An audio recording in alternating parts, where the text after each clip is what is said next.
3DF Memphis with Dave Woloshin, weekday mornings from 10 to 11.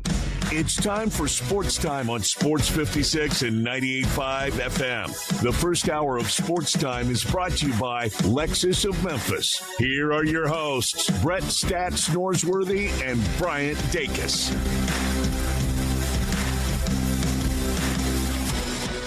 Welcome into Sports Time. Bryant and Connor with you on a Friday afternoon. No Brett today, but he'll be back with us on Monday. A ton to get into over the next 3 hours on this Friday afternoon, as it really feels like over the last 24 hours or so, really, go back over the last 21 hours since we got off air yesterday. It feels like a lot of news out there in pretty much every single sport. So a ton to get into today. Obviously going to talk a lot about the Hall of Fame game, a lot of other news around football, not only the NFL, but also college football as camps are open. But also a lot of the focus is on what's going on with Congress, what's going on with the Protect College Sports Act. So we've got some updates there. Also a change for the college football playoffs that we will need to discuss. So a lot of football this afternoon. We will talk some baseball as well, some basketball, got some NBA news another week, another update on the Kawhi Leonard situation. Now it sounds like another fake sponsorship or questionable sponsorship deal with the Clippers. So we'll discuss that. We'll also talk some Tiger basketball and the FedEx St. Jude Championship. Jason Munz, he broke the story earlier this week about the future of the FedEx St. Jude Championship. He'll join us. We'll talk a little bit about that. We'll also talk Tiger basketball with him and a big update today on who will be here in Memphis next week. So a lot to get into over these next 3 hours. But Connor, how are you this afternoon? I'm fantastic. Feels like sports are starting to ramp back up again after the summer, and we're getting back into things. Yeah, it really does. I mean, you look around with obviously the Hall of Fame game last night, camps open all over the country, and college football, you've got FedEx St. Jude Championship next week, and then, really that it feels like we're on the downhill slide to college football starting, the NFL starting. It's going to be a lot of fun. I know for people who are just, itching to get football back in their life. Last night with the Hall of Fame game was a lot of fun. And then, starting next week, we'll have a lot more preseason games until we ultimately get to the start of college football. How much of the Hall of Fame game did you watch last night? I didn't see it live, but I went back and watched it after the game. It was fun. It was a good game. It was high scoring. It was a lot of points, and it didn't start out that way. I talked about it a lot yesterday. I had the over last night and Carolina as well. Those were my two bets in the Hall of Fame game, and so both of those started out and did not look great. The first quarter, no points at all.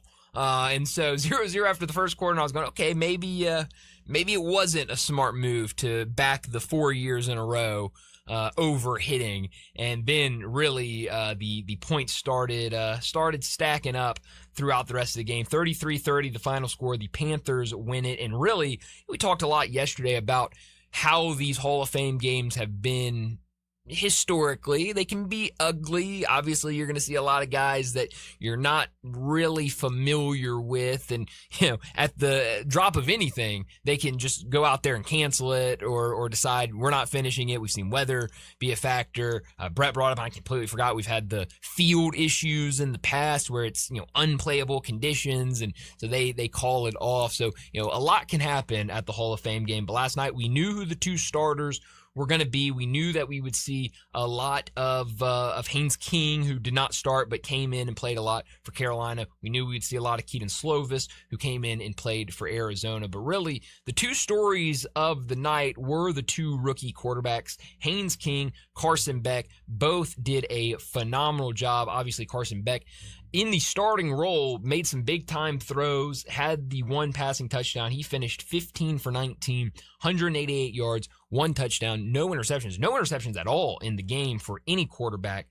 So that was fun to see. And then on the other side, Haynes King came in, played a lot. Kenny Pickett got the start, but only attempted 11 passes, threw for 62 yards, 8 for 11. And then Haynes King came in, and we talked about it yesterday, The difference, Arizona had 4 quarterbacks on their roster. Now, we didn't see 2 of them, and those were the 2 veterans, but they did have 4 quarterbacks that if they wanted to see more, I don't know. I never saw Gardner Minshew on the sidelines, so I don't know if he was dressed or not, if there was even an opportunity for him to get in there. Obviously, a veteran guy that has shown, he is a solid backup quarterback in the NFL, but they have 4 quarterbacks. Carolina on the other side, only 3 quarterbacks, and both guys behind the starter.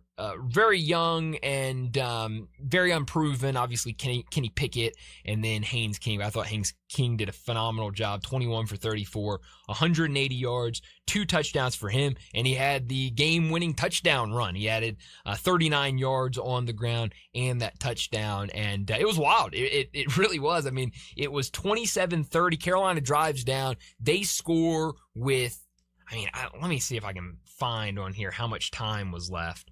There was a minute 55 left when they scored the touchdown. So under the 2-minute warning, they score and kind of felt like, all right, I don't know if there's a lot of time. I don't know how much of an emphasis Carolina, with a lot of 3rd team, 4th team guys out there, I don't know how much of an emphasis they're going to put on, hey, let's drive down and get in the end zone and win this Hall of Fame game. It might just be, hey, let's do some things. Whatever happens, happens. It's the Hall of Fame game. But no, they went for it, put together a really impressive drive, and ultimately able to find their way in the end zone. But it was like 6 seconds left on the clock when they ultimately ran in for the Haynes King ran in for the touchdown run. So definitely some fun things happening at the end of that game.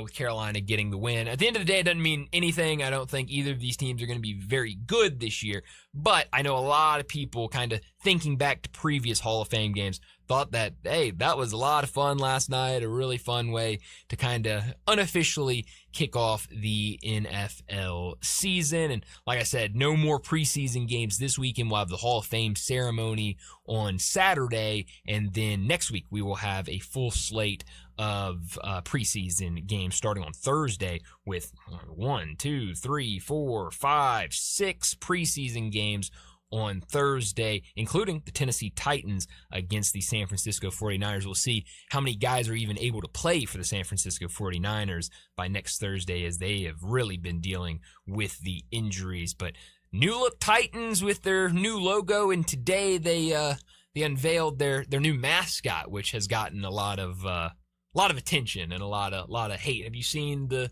new mascot for the Titans? I have not. Okay, look it up. I'll find it. T-Rack, I think, is what their mascot's named. It's the same thing. Like, I've heard some people, I think Johnny Radio said it earlier, and I meant to ask him about it before because I'm not very sure. I mean, I go back and look at their previous mascot, and I thought it was a raccoon. But it's a raccoon. It's just like an updated mascot. I think he looks too cute. Yeah, is it bad that I like the old mascot better? Yeah, I like I think a lot of people like the old mascot. The new better. Mascot, yeah, it's a little too cartoonish and like theme park. It's like you want to give it a hug. Yeah. Which I guess for like the little kids, yeah, maybe you want the mascot. Yeah, but we want a mean, ferocious mascot. A fierce mascot. I want an intimidating mascot. But no, you're right. It looks like a cartoon raccoon. That's exactly what I couldn't put my finger on earlier. That's exactly what it is. It looks like a cartoon raccoon, and but they got the uniforms perfect. Yeah. So, we can skip the mascot. I like the uniforms, and the logo's really grown on me. I did not like the logo at first. I never disliked the logo. The logo's awesome. And it on a white helmet. Have you seen the white helmets? They look great. But I was opposed to it at first. And then the more I saw it, I was like, no, this is a cool logo. So, no, we'll be definitely paying attention to what the Titans do next week. We'll talk a lot more NFL a little bit later, a lot of news out there, and definitely want to get a little bit more into the Hall of Fame game from last night. Not a ton to discuss or take away other than the 2 rookies were really, really fun to watch last night. But the big news today, and the first I saw of it was our friend Jason Munns, who's going to join us here in a couple of hours. He tweeted it out with the press release that he got to his email Rory McIlroy returns to Memphis for FedEx St. Jude Championship. So Rory McIlroy, after skipping last year, he will return to Memphis for the FedEx St. Jude Championship. I think it's great, obviously, with the bad news we got earlier this week about the future of the tournament. At least at a high level, you get two more. You get this year and you get next year. Really tough news to start the week, but I do think good news here with Rory McIlroy. I know a lot of people have their opinions on Rory McIlroy, have their opinions on him skipping the tournament last year, and I'll be honest, we talked about it on Wednesday with John Goen when he joined us.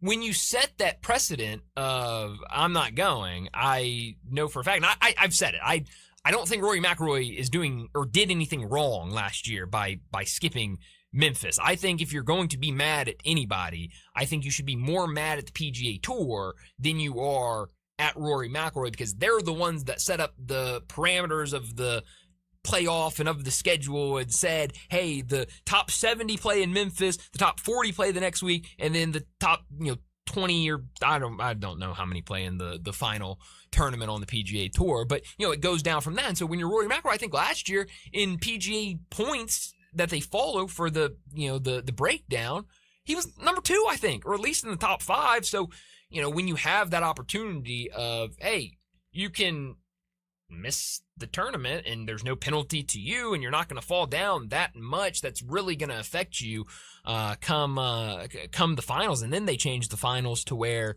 it was, because what was it before? You started in a better position based on where you ranked in FedEx Cup points in the finals. And so you would see like Scotty Scheffler, he would start the tournament as number 1 and he would have like a 6-stroke lead on everybody else. And it was like, okay, that's kind of weird. Well, then they changed that last year. So it's even more of a reason for a player like Rory McIlroy, who has made it very clear over the last couple of years, he's done everything he wants to do on the PGA Tour and in golf, winning the majors. That has made him very satisfied as a golfer. And so when you kind of provide that opening for a player, I'm not surprised when a player takes that opportunity. And so I was not as mad at Rory McIlroy for skipping last year. Thought it was disappointing. I would have loved to see him here. But now coming back, I'll be curious to see the reaction from fans when he's here, and I'll be curious. Again, I don't know. Rory is he's a very interesting individual. Sometimes he talks to the media. Sometimes he doesn't talk to the media. I don't know if he will be talking to the media ahead of the start of the tournament. But if he does, I'll be interested to see how that goes. And if the question is brought up of, hey, what's the deal? You skipped last year. You're back this year. Why? And we'll see if he gives an explanation for the decision. Because again, we said it last or on Wednesday with John. I thought he was going to skip again this year. Like I thought that with him skipping last year, I thought he would skip again this year. Now it's a little different because, like I said, and I'd have to go back and look because I can't remember. I think he was 2nd in FedEx points last year. He's 12th right now in FedEx points. So I guess like if you missed an event, I don't know, but hopefully it's just because he wants to come back to Memphis. He wants to play in the event, and I think it will be good because Brett has been talking about, and it's a real issue that the tournament could face. Maybe not this year, but certainly next year, being the last time it's here. Maybe more guys saying, "Look, I don't enjoy playing in the heat in Memphis. I don't need to play in that tournament. I can just skip it. I'll be fine for next week." And we don't see as good of a field. And so I think with Rory making the decision to play in Memphis next week, I do think that is a positive for these last 2 years, even though it is going to be really, really disappointing to be out there. I think it will hit a lot of people more next year than it will this year. Hopefully this year will be pretty normal and doesn't feel very emotional, but I do think next year that final one, especially with a lot of uncertainty, by then we'll know kind of where Memphis stands in the future. But I do think that it will be hard being out there with Memphis having kind of that last time, at least for right now, as that big marquee event. But I mentioned I don't know what the fan reaction will be. What do you think the fan reaction will be to Rory McIlroy next week? I think it'll be fine. I don't know why he would make this decision. Like you said, I think he was 10 spots back this year, so maybe that played into it. But the thing is, because I said that, and then while I was saying it, I was like, but that doesn't make any sense, because if you were still doing the old way where you start in a better spot based on where your standing is, then yeah, I would understand, okay, if I'm second, I could miss, and then I'll still be fine. I'll still be somewhere in the top 5, and, I'll just play great golf that weekend. And then if I'm 12, well, then yeah, I need to be in a much better spot, going forward, so I need to play and try to move up. But now that it's not like that, it's almost even more of a reason I wonder if last year he didn't think of the impact that the golf tournament has besides just golf here. Another thing, and look, I don't want to give him too much of the benefit of the doubt. I really don't. Because I don't dislike Rory McIlroy. I don't love him, but I don't dislike him. I'm fine with him. So I don't want to give him too much of the benefit of the doubt. But, what if he didn't really understand everything that was going on last year? That's what I'm thinking. Fred Smith's passing. Maybe he legit just thought, hey, this is just a golf tournament. Yeah. I'm just gonna miss this one. Yeah. Maybe he just wasn't thinking about any of the impact that this tournament has. After it's maybe I messed up there. Yeah, got some flack and then realized, this is an important event other than just golf. But if that was the case, don't you think he'd put out a statement and be like, hey, I don't think Rory apologizes for anything. Well, that's fair. It's very fair. But Rory McIlroy's back, and that'll be one that no matter how you feel about him, he's going to have a big gallery following him around as one of the best golfers in the world. And it'll be fun. I'll try to go see if I can. I do not like the big galleries. Like, I stay very far away from the big galleries. You want to find me next week at the golf tournament? Figure out wherever Aaron Rai is on the course. I'll be following him. A couple other golfers I'll probably be following over the Thursday, Friday, and then into the weekend. But I might try to find Rory on a hole and just kind of gauge the vibes. I bet that Jordan Spieth gallery is your worst nightmare. It's awful. Bad golf and a ton of people. It's awful. It's bad. This is really bad all around. No, the Scotty one, you can see it coming from like a mile away. It's just like a sea of people, and you're just like, oh my gosh, get me away from whatever's going on there. So, no, it's fun. We might mention golf a little bit later, because one of the fun things with this weekend being the last event before the FedEx St. Jude Championship is, and they were talking about it earlier on the broadcast today, of obviously top 70. And so you've got a lot of guys that are jockeying for position, trying to get in the top 70. I don't know. Can you look up who is leading right now in the Wyndham? Because I've never heard of him. He was like number 140 in the FedEx Cup rankings. And right now, B. James. Who? B. James. You want to take a guess at B. James, his first name? I saw it. Or is it Ben? It is Ben. Ben James. Ben James. Ben James. I've never heard of him before. We got Jordan Smith, T1 as well. Oh, wow. Wait, he's on fire. Can't say I've heard of Jordan Smith. We have an eagle and a birdie on 15 and 16, I believe. Okay. So with Ben James, that my fellow's name, right? Yep, Ben James, T1. They were showing all the projected kind of where if this spot held, where they would be at the end of the tournament for the FedEx Cup points. He's like number 140. And if he wins, he would jump up to like number 60. So, this guy really playing for Now, how does that work if he were to get like 4? I don't know. I don't know exactly how many, but I would think if winning it takes you from 140 or somewhere around there up to 60, I would assume that like anywhere in the top 5 would at least have you in the area of top 70, right? Maybe top 3. So. I don't know. First place might get you way up there, like be very compared honest to others, though. I'll be very honest, and I think a lot of people can look at my golf picks this year, and me sitting in dead last.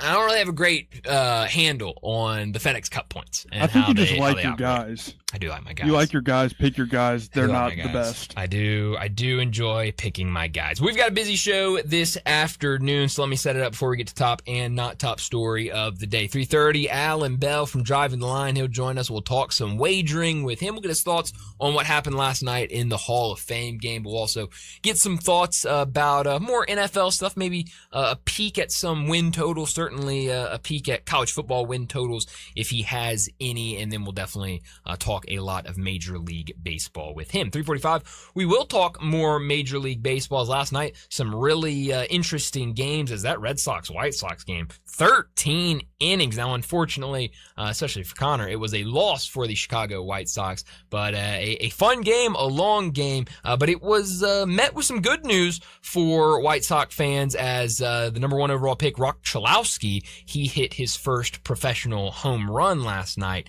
in High A, I believe, right? High A for High A, yes. Chalowski. So Winston-Salem. Definitely good news for White Sox fans there. Other news we got to talk about, including a Memphian who's going to make his Major League debut this weekend. We'll do all that at 3:45. 4 o'clock, Bruce Marshall from the Gold Sheet. He'll join us. We'll talk more wagering with Bruce, a lot of college football with him. We'll get his thoughts on some of the things we're hearing in the college football world. And, of course, we'll get to some baseball with Bruce as well. 4:30, we'll talk some football, a little bit of everything in football. We've got some NFL news to discuss. We've also got some college football news to discuss. We'll do that at 4:30. 4:45, big number of the day. 5 o'clock, Jason Munns, the Tiger basketball beat writer over at the Commercial Appeal. He'll join us, but that's not the only thing Jason does over at the Commercial Appeal, as he had the breaking news earlier this week about the future of the golf tournament. So we'll talk with Jason about what the future of the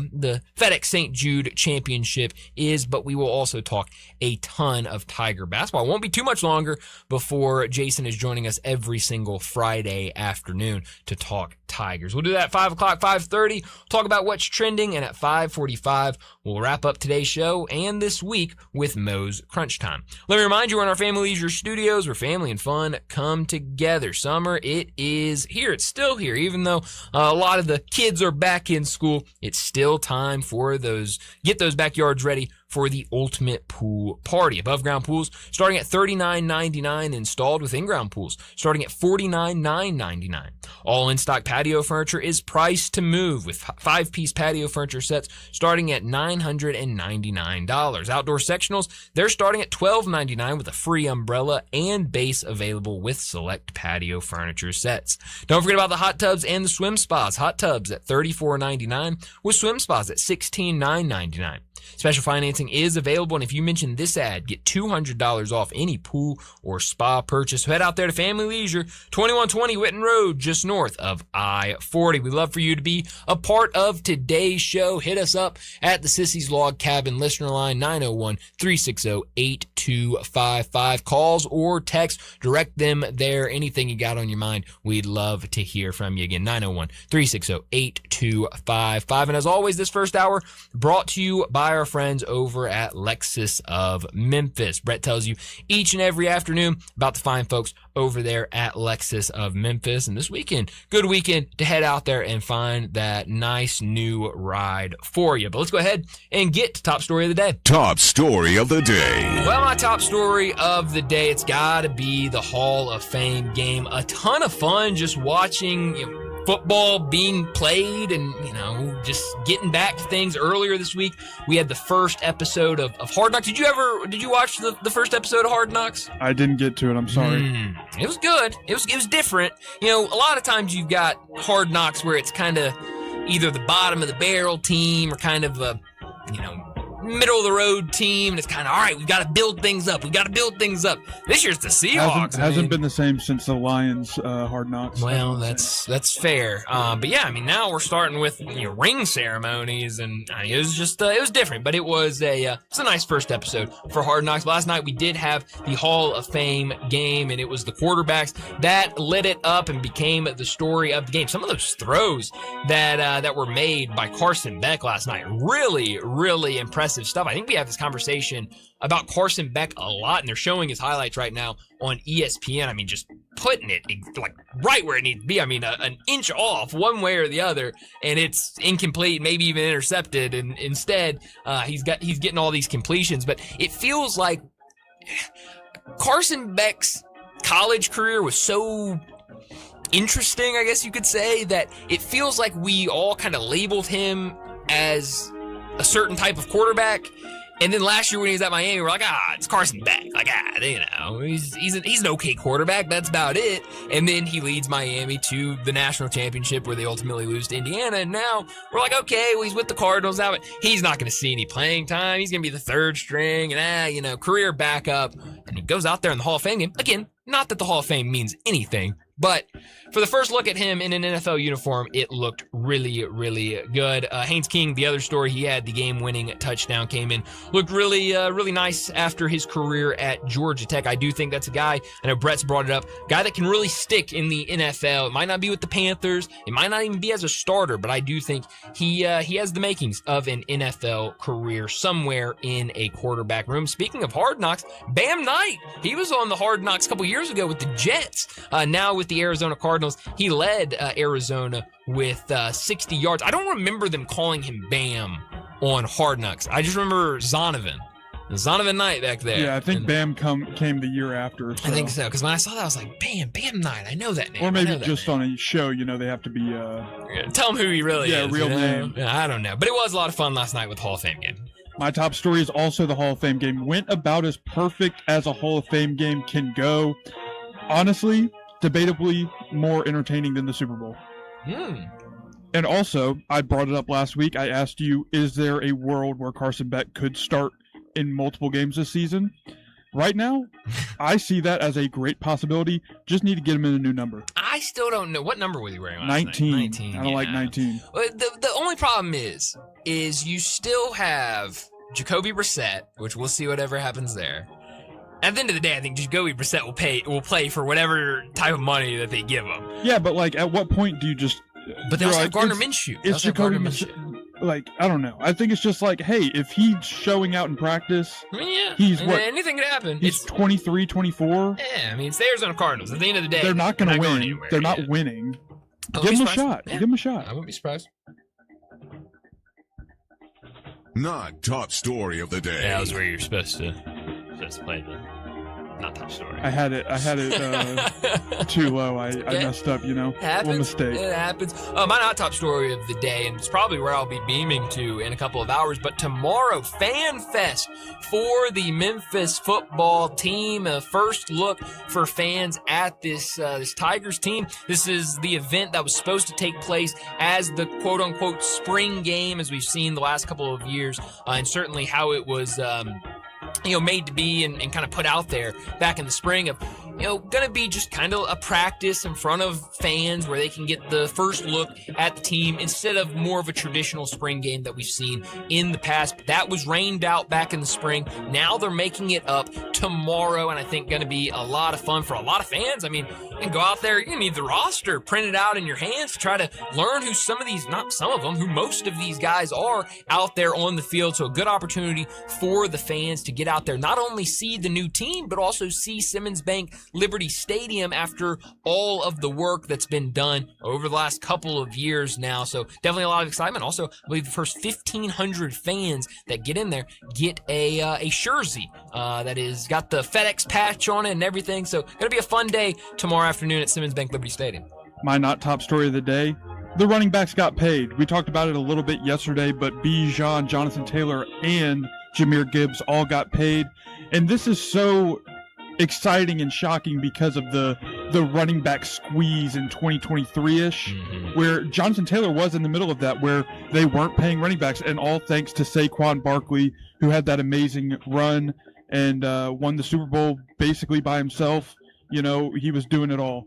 And now running backs are getting paid in where there was a time a couple years ago where they just didn't want to pay running backs. Yeah, no, you're right. And we've seen those paydays over the last couple of days. Been fun to watch. That'll do it for top and not top story of the day. Let's get to our first break. And when we return, we're talking some wagering. Alan Bell from Driving the Line. He joins us next. Studio. We are Sports 56 and 98.5 FM. Yes, it's that time again, and after all, you bought or sold a house 25 years ago, and everything should be the same. Wrong. This is Sheldon Rosengarten with Marks Bensdorf Realtors, and just like artificial intelligence, AI, it's changing the landscape. Buying and selling a home today is worlds apart from when you last did it, whether it was 25 years ago, 40 years ago, or 2 years ago. Just like getting through a jungle, you need a trusted guide who has a highly successful strategic marketing program when you're selling and who also knows the trails and pitfalls when you're buying. You may have heard of me due to the fact that I not only am the worst golfer in town, but people often say when you want the job done, call Sheldon. Whether you're thinking of selling or buying or merely want a conversation about what to do or not to do, you can always reach me, Sheldon Rosengarten, at 483-0546 or email me at memphisrelocate.com. That's memphisrelocate.com or call me at 483-0546. Babbel proudly presents The Poison Gift. Derek, hi. Hi, I got you something. Ein bisschen Gift. Gift? Ist das Gift? Ja, ist das Gift. Für dich. If you buy her a gift, don't tell her it's poison. Use Babbel. Practice with Babbel's guided conversations based on real situations. Get up to 50% off on your Babbel subscription when you sign up at Babbel.com. Babbel.com. The PGA Tour is back in the 901, August 12th through 16th at the FedEx St. Jude Championship. Watch the PGA Tour's top players while enjoying free food and non-alcoholic beverages with a Grounds Plus ticket. Tickets available at FedExChampionship.com. Memphis, your Saturday mornings are about to get a little spicier. Get heaping helpings of SEC sports with the Back Porch right here on Sports 56 and 98.5 FM starting at 10 a.m. Back Porch features experts interviewing big-name guests, discussing big-time topics, and chopping up all things Southeastern Conference. You'll get plenty of facts, opinions, and perspective, all of it about the SEC. The Back Porch, Saturday mornings from 10 to 11 right here on Sports 56 and 98.5 FM. Sports 56 traffic. Good afternoon. I'm looking at a crash. It's got traffic slow in Fayette County. It's 40 eastbound at the 30-mile marker. Pretty good backup has developed up through Arlington there in that section of Fayette County on 40 eastbound. Again, it's at the 30-mile marker. It's moving over here right now. It's been wild the last couple of months on I-40, especially this time of the afternoon around Warford and Hollywood. Hey, bridal season is still going on. Shop local this weekend. You always save when you go by Weimer's Jewelry, 7525 Highway 64. I'm Commander Chuck with your on-time traffic.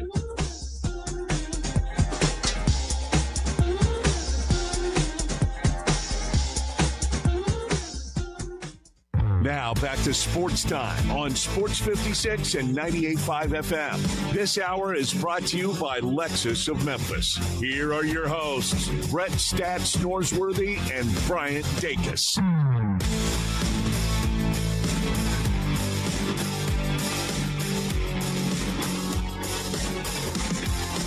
We're back in Sports Time. Bryant Connor with you, and we've got to talk some wagering. And joining us now from Driving the Line, it's Alan Bell. He joins us every single Friday afternoon. Alan, thanks so much for joining us again. Plenty to discuss, but man, football back last night with the Hall of Fame game. Not only was it just nice to have football on, but it was a fun game.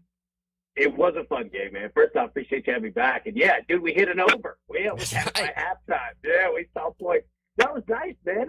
It was good to see Carson Beck look good. Haynes King on the other side looked good. Speaking of the quarterback, it was a fun Hall of Fame game. We've certainly seen way more boring games than that. That was a fun football game. And it's just nice to have football on. It just feels good. Yeah, no, it definitely. And that game last night, you talk about the over, a ton of money coming in on the under before the game started, and then the first quarter you get no points, and you're kind of sitting there. I had the over as well. I was kind of sitting there like, ooh man, this was not maybe not a smart bet. And then like you said before halftime, the overs are cashing, and it's like, what in the world is going on out here? Dude, you're totally right, man. We looked up. It was nothing. We looked up and it's 14-14 immediately, you know? It's like, all right, here we go. Here we go. Yeah, you know, everybody with the under felt great after the first quarter and then got sick immediately. Oh, just like that. I mean, but as fast as they got excited, it was just as fast that they felt miserable about that bet. But we saw two rookie quarterbacks really have nice showings. I mean, both were huge stories. I guess we'll start with Carson Beck since he got the start for Arizona. A very weird quarterback room in Arizona. They bring him in. They've got Gardner Minshew as a backup as well. And then this whole situation with Jacoby Brissett. But Carson Beck, in his first game in an NFL uniform, I mean, 188 yards, 1 touchdown, no interceptions. You look at some of those throws that he made. I mean, they were right on the money. Really impressive showing for him. Oh, yeah, especially. And look how much time he hasn't really had. You know what I mean? Like, I was impressed with both teams. Yeah. You know, being able to just put a football game on and look good doing it. Yeah, man, like, again, that quarterback room is weird. You've got Brissett, you've got Gardner Minshew, you got Carson Beck. Like, this is one of those deals where, look, Brissett's your guy, but number one, we'll see how long that's going to last. And then number two, we'll see the same thing with Gardner. And I don't say anything negative, but Carson Beck has a chance to play this year. You know what I mean? So that thing's going to be wide open. Yeah, we were talking about it in the first segment, and I kind of been thinking about it. You certainly, and you know, I don't want to be too rough on the Arizona Cardinals, but I don't think there are many people that believe the Cardinals are going to go on a playoff run, a Super Bowl run this season. If it starts going south and maybe things aren't going great with Jacoby Brissett already, this offseason has been marred with, you know, him not practicing and not participating because he wants more money. The fan base would get a lot more excited if you say we're moving on from Jacoby Brissett. They'd get a lot more excited with Carson Beck as our guy instead of Gardner Minshew. No offense to Gardner Minshew. Love Gardner Minshew. But you want to get the fan base excited, especially if the season's not going your way. I think Carson Beck's the guy you throw out there. Oh, yeah, absolutely, man. And it's like college football, you know, like the backup quarterback, the third string quarterback. Oh, very popular, right? Like, yeah, like people are going to be pushing for it. And the interesting part, man, is this. If you look at the win total for the Cardinals this year, it's at 3.5 wins over under. Yeah, 3.5. So it's like, all right, can you get to 4? They've got Jeremiah Love as well. We didn't see much of him. But, yeah, man, like, can this team get to 4 wins? Like, they did it, you catch. Yeah. Yeah, I was so excited yesterday, like, all day. One of the biggest things I was looking forward to is, man, Jeremiah Love, I'll get to watch him tonight, and then you get the news that he's not even going to suit up, he's not going to play. I mean, that was a little disappointing last night, but I understand. You don't want to, you know, that type of guy that you took so high in the draft, you don't want to risk any type of injury or anything like that. On the other side, though, Haynes King did not start. It was Kenny Pickett that made the start for the Panthers. Haynes King comes in, though. He looks awesome as well. 180 yards, 21 for 34, 2 touchdowns through the air. Then he gets the game winner with his legs. I mean, the rookie quarterbacks last night were sensational. Dude, they really were, man. It was awesome to see. And you're right, man. Like, you know, obviously, you know, they've got their quarterback situation more figured out. But you're right, man. Like, it's going to be interesting because, you know, Kenny Pickett as your number 2, like, it works if you don't need him. But the minute that you do need him, dude, it doesn't really work out, man. So it's like, keep your eye on Haynes King. Now, again, their quarterback situation much more, you know. But again, dude, he could go down quick too, and you can be in the same situation as Arizona. So yeah, it's just good to see 2 rookies, man, playing out so good.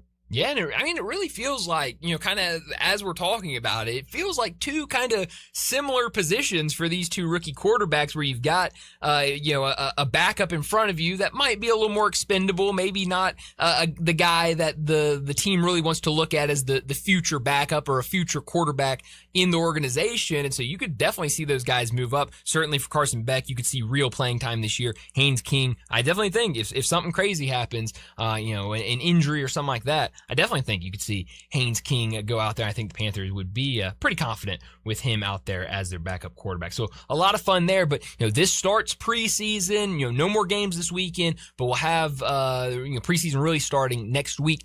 How much do you take away from these preseason games in the NFL?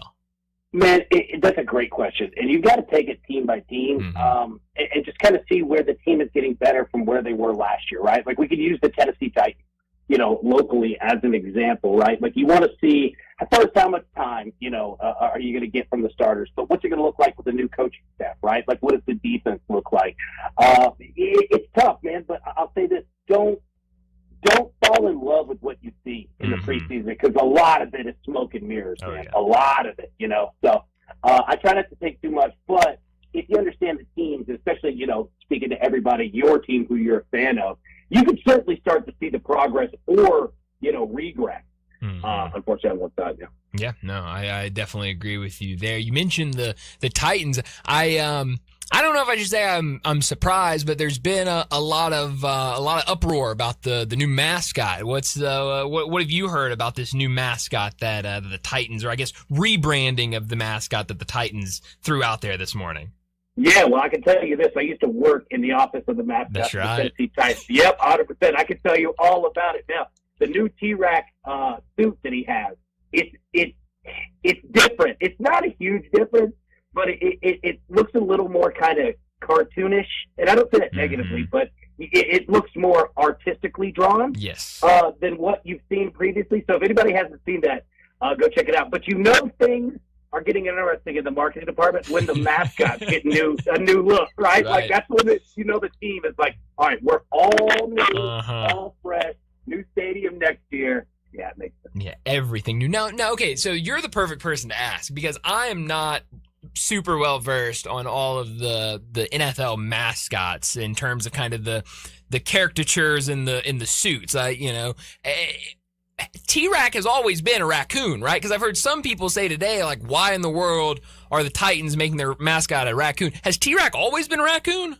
Always, yeah. Okay, animal. It's a raccoon. Yep, 100%. Okay, because I saw a little bit about that. I was like, I know I'm not the smartest guy on all of the NFL mascots, but I believe I'm correct on that. So okay, that makes me feel a little bit better. Alan Bell joins us. Got it. Yeah, well, I'm just glad I had it because I was trying to argue with some people earlier today. I kind of had to stop myself. I was like, I don't really know if I am 100% sure on this, but I'm just going to go with it. So glad I'm right there. Alan Bell joins us every single Friday to talk some wagering. Let's get over to some Major League Baseball, as a lot of really great baseball has been played over the last week or so. We had the trade deadline earlier this week. Before we get to these games, obviously we had the Trick Skubal deal over the weekend. Anything that jumped out to you come deadline time?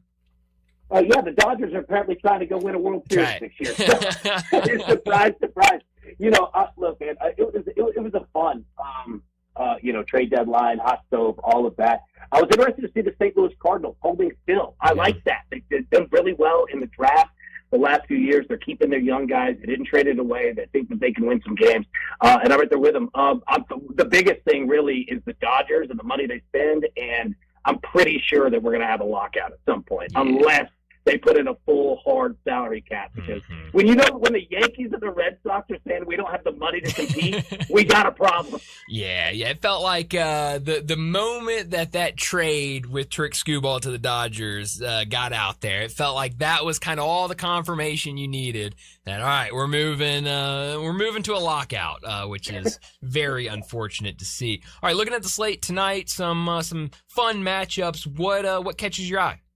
Yeah, man. So, tonight, look, we have some really fun matchups. All right. So, first off, the Rays and the Mariners. Yeah. You've got an over-under of 7, and you have Rasmussen on the mound. Dude, this thing could be 3-2, honestly. Now, it scares me. But you have 2 studs on the mound pitching here. So, I kind of like the under 7 in that one. The Braves and the Yankees, I'm fascinated here. I kind of like the under as well. You've got an 8.5 floating around there. If you can get the 8.5, do that if the juice is right. But look, you've got a good pitching matchup there. And then the Astros and the Padres. Again, I'm giving you 3 unders. I don't know when the last time I've ever done that. But I like the Astros and the Padres under 8.5 as well. I think it's be pretty low scoring there. I like that a lot. One game I am curious your thoughts on is this Guardians and White Sox game tonight. You've seen, both these teams have played well, certainly at times this year. Guardians in a spot now, 2 games under 500. They'd like to get on a little bit of a hot streak and try to find their way into the postseason. The White Sox have been one of the stories of the year. Now 4 games over 500, but last night 13 innings against the Red Sox, ultimately losing that game. But tonight at home against the Guardians, anything you like here? Yeah, first off, the Red Sox, they're just tearing through everybody right now. Ridiculous. I know, right? Yeah. Now, I like this one, man. Guardians and the White Sox, you got a total of 7.5. Parker Messick and Noah Schultz on the mound tonight. Nothing against either of those guys, but I think you're going to see both teams hitting. The Guardians, we've talked about it week after week, one of the better over teams in Major League League Baseball, not only can they put up runs, but they allow them as well. And I think the White Sox are going to stay hot at the plate, man. I like this team. They're a lot of fun. So, yeah, look at it, 7.5. Should have good weather there in Chicago. Yeah, I'm with it. I like it. I like it a lot. Alan, as always, thanks so much for joining us. Enjoy your weekend, and we'll do it again next Friday. Look forward to it, buddy. Appreciate you, man. Have a great weekend. Thanks, Alan. Alan Bell joining us from Driving Line. He joins us every single Friday to talk all things wagering and a lot of good stuff there, getting into some NFL, but also a lot of plays for Major League Baseball tonight. And he's right. I don't think I've ever heard Alan give that many unders on Major League Baseball. He'll every once in a while throw in one, maybe two, but he just threw out 3 straight unders. So it should be a fun night of baseball. Let's go ahead and get to a break. Speaking of baseball, a lot of news from Major League Baseball, and we'll discuss it all next on Sports Time. Join the voice of the Tigers, Dave Woloshin, for Wolo and Friends. Weekday mornings from 10 to 11 here on Sports 56 and 98.5 FM.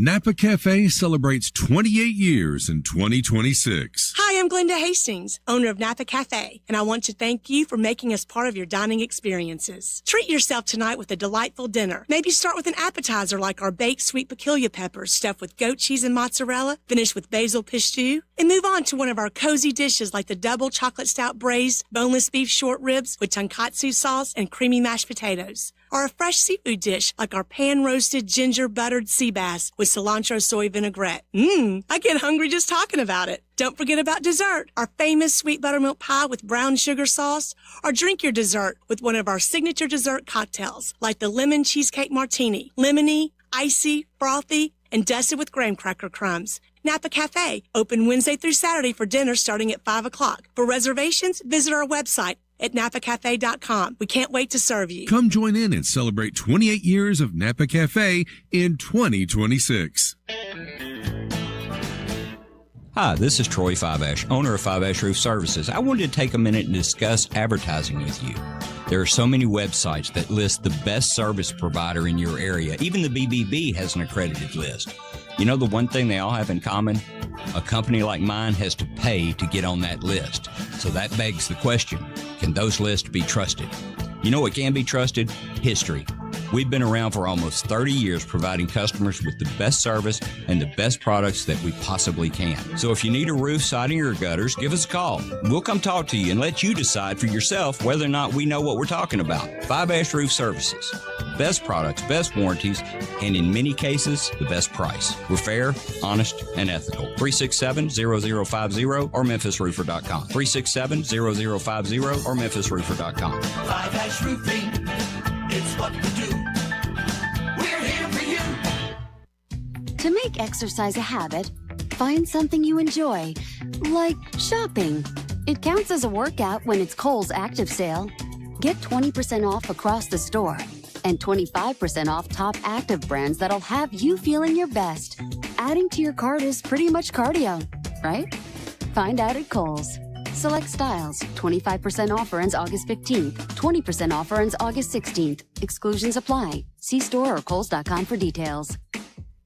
The best golfers on the PGA Tour are coming to Memphis to kick off the FedEx Cup playoffs at the FedEx St. Jude Championship starting August 13th. Sports 56 and 98.5 FM will be broadcasting live at TPC Southwind throughout the day, Wednesday through Friday of tournament week, keeping you up to date with the latest tournament news. Our coverage from TPC Southwind is brought to you by Landers Ford in Collierville, also sponsored by Jim's Place Grill, First National Bank, Jason's Deli, and Forest Hill Grill. Now back to Sports Time on Sports 56 and 98.5 FM. This hour is brought to you by Lexus of Memphis. Here are your hosts, Brett Stats Norsworthy and Bryant Dacus.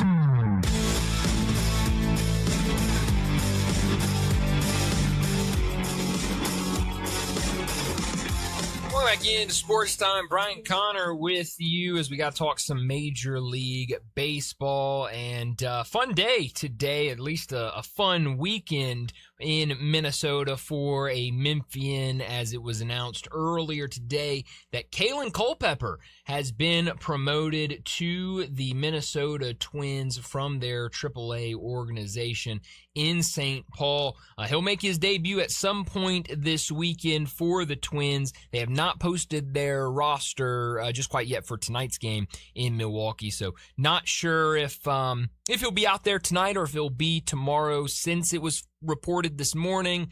Obviously, St. Paul, Minnesota, not too far from each other. So, maybe it's a road game, so I don't really know. It might be tomorrow. But Kalen Culpepper played high school ball at St. Benedict and went to college at Kansas State. Has been in the Twins organization since 2024. He's drafted in the first round with the 21st overall pick. And I believe, according to MLB.com, he is the number 2 prospect in their organization. So it'll be fun to watch him this weekend, see him make his major league debut this year in AAA, hitting .271 with 14 homers, 46 RBI, 63 runs scored, an OPS of .845. So it's just another guy from the area that will be at the major league level, which is definitely cool to see. And you're starting to see a handful of those type guys. Obviously, Hunter Goodman with what he's done now, back-to-back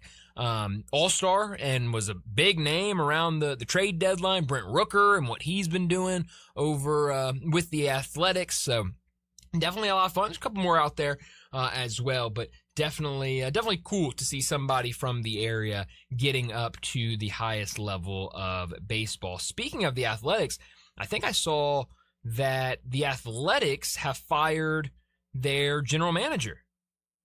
The Athletics announced that David Forst is out as general manager. Assistant general manager Dan Feinstein takes over on an interim basis for the remainder of the 2026 season. Okay. It was a much better start to the season for the Athletics. That has to mean that someone did not like his trade deadline. It's got to mean something. And I would assume, coming this close to after the trade deadline, I would assume that maybe that was the tipping point for that decision. I just don't know what they were supposed to do. Like, you come into the season, you're one of the hotter teams in baseball of growth and youth. Mm-hmm. And then it just doesn't work out. And I don't know if you sell pieces that are there in your youth and development, but I just don't know what you're supposed to do. So, what's find the record for me right now? 45-70. So they aren't close enough to compete and try with their young core to get some older veteran pieces, but also do you give away this young core? Okay, so Mason Barnett was born in 2000. He's a young guy. I think he's made a couple starts this year. JT Ginn, 99, still very young. Gage Jump, 2003. He's one of their top pitching prospects that's on their roster. Jacob Lopez, 98. Then you go to the fielders. Max Muncy, 2002. Tommy White's up. I didn't know that. Yeah, I saw that, and I haven't seen any Athletics games recently, but I did see a week or two ago 278. they called him up. Good for him. Jacob Wilson, 2002. Lawrence Butler, 2000. I don't think you're going to move any of those guys. Maybe you could offload Butler, but, there's no one on this team that would get a return, really, that isn't one of your young guys that you want to stay in the organization. Yeah, honestly, I think Lawrence Butler is a fun player. I think he's okay, but his best season so far at the major league level is about 260. This year he's hitting 209. Who's really going after him? But if you're the Athletics, what are you supposed to do? You either are going to be a competitive team and you're going to try to build and you're going to try to grow as a group and keep these young guys around. Or you're just going to do what the Athletics have always done and just sell year over year over year. When you got a good player, then they become a Yankee. I don't I don't know what they're supposed to do. Yeah, I have no idea. And they have Leo DeVries. They do. So you don't offload, you don't sell. I don't know. So yeah, I don't know. I mean, we're just speculating. Obviously, it could have been something else. I don't know, but you got to believe that it was something around the deadline. Yeah, Leo DeVries, who's one of the top, he was at a time the top prospect in baseball. Not anymore. I think he's somewhere in the top 3, top 5, hitting 290 in Double-A right now with 13 home runs. So doing a nice job at the Double-A level. So yeah, interesting news there out of Oakland. We're also learning some more about the Trick Skubal situation. There was a story today in The Athletic kind of breaking down exactly what happened around the deadline. Now, I mentioned it yesterday. There was a story, and I thought it was the Milwaukee paper that wrote about it, but it was actually the Milwaukee beat reporter for MLB.com who wrote about it and said that the Tigers were asking for a major league level controllable pitcher in the trade. So that would be one of the young guys that has been, up for a while this year that they wanted in return for Trick Skubal.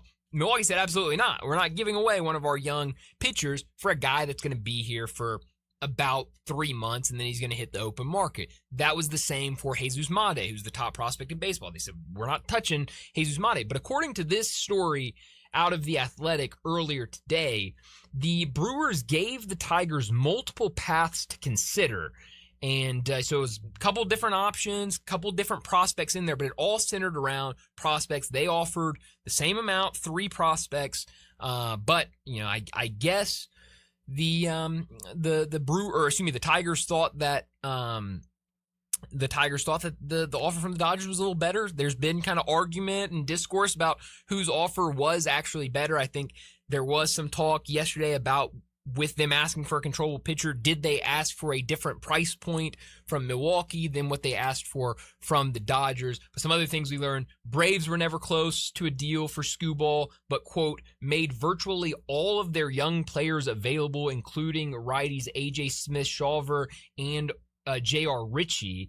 The Cubs weren't close either, and the Rays, this was a quote from it, the Rays, too, did not appear to be a major factor. They were prepared to offer a high quantity of prospects for Skubal, but most would have been further away from the majors than Hope and Ryan. The Tigers wanted players who were closer. So, sounds like it might have just come down to the best offer, at least in the Tigers' mind, was from the Dodgers, but that hadn't stopped a lot of people. A lot of people wanted to run with the controversy of maybe some more there to the story of maybe the Tigers saying, yeah, we're gonna send them to LA. I've seen some people say that the Tigers kind of want the lockout or something like that. That's why they sent it to the Dodgers, because they knew that would. I don't know. There's been some crazy. I still think that the Brewers could have absolutely outbid the Dodgers without even hurting their farm system at all.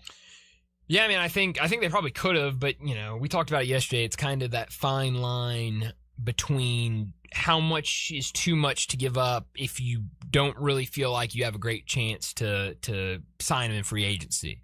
I said it yesterday, like, if you can look into a crystal ball and tell me one of two things, either A, you add him, this year you're winning the World Series, or B, you add him, you don't win the World Series this year, but he signs as a free agent and you're still in contention, then yes, absolutely, you throw in whatever you got to throw in there to make that deal happen. But because you can't do that, I am not mad at the Brewers for not doing too much. My thoughts are just that the Brewers have probably the deepest farm system. Oh yeah, no, they definitely do. The best farm system right now, and I think they could have made an offer that would have beat the Dodgers and not really hurt their farm system at all. No, I think you're probably right about that. But we got to get to another break, wrap up this first hour, and when we return, talking some more wagering, Bruce Marshall from the Gold Sheet, he joins us next.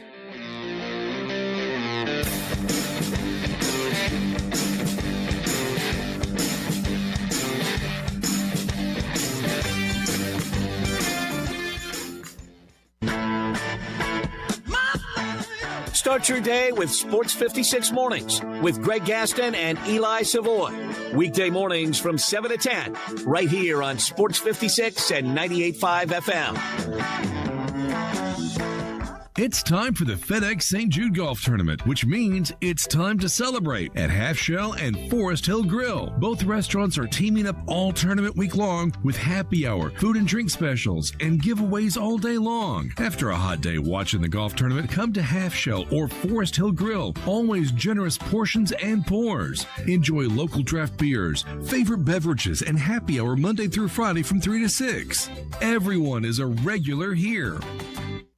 To make exercise a habit, find something you enjoy, like shopping.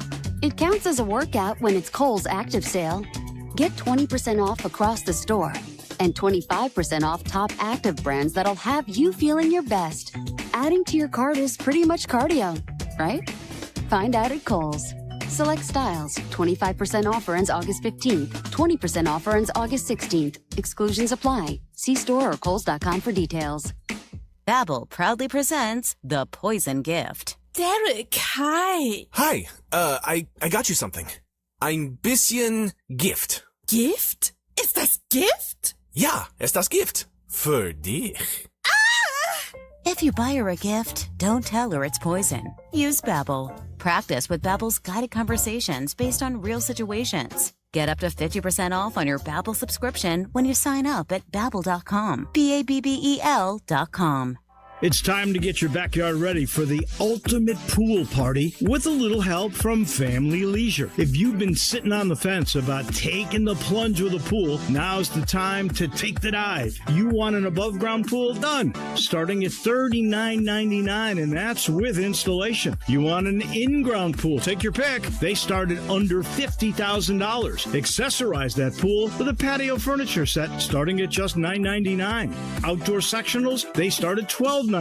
In fact, all in-stock patio furniture sets are priced to move. And with select patio furniture sets, you'll get a free umbrella and base. Okay, you aren't looking to get into a pool just yet? Family Leisure has hot tubs that start at just $34.99. Get in shape or stay in shape with a swim spa starting at $16,999. Get your backyard, front yard, side yard, whatever, ready for fun. Family Leisure, Whitten Road at I-40, where family and fun come together. Sports 56 traffic. Good afternoon. We're a little bit better over here from that earlier vehicle fire we had 40 westbound near Warford. We're just glad it wasn't over in the eastbound lanes. That would have caused more problems. Speaking of eastbound, 40 east in Fayette County, around the 30-mile marker, they're still working with that accident, and I can still see a little bit of a backup out through there. Lots of THP units scattered out through there as well. Make sure you're doing the speed limit. Hey, don't let a slipping transmission make things worse. If you're having transmission problems of any kind, let them check it out at Amco Transmissions, 2 locations here in Memphis. I'm Commander Chuck, your on-time traffic.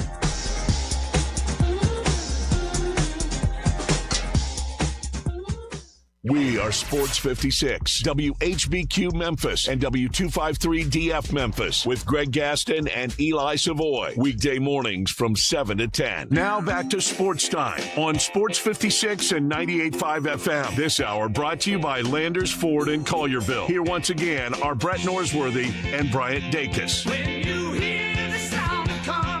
Welcome back into Sports Time. Bryant and Connor with you on a Friday afternoon as we start our second hour. A ton to get into, and we got to talk. We'll talk some football, we'll talk some baseball, a whole lot of wagering. We do it at this time every single Friday afternoon with Bruce Marshall.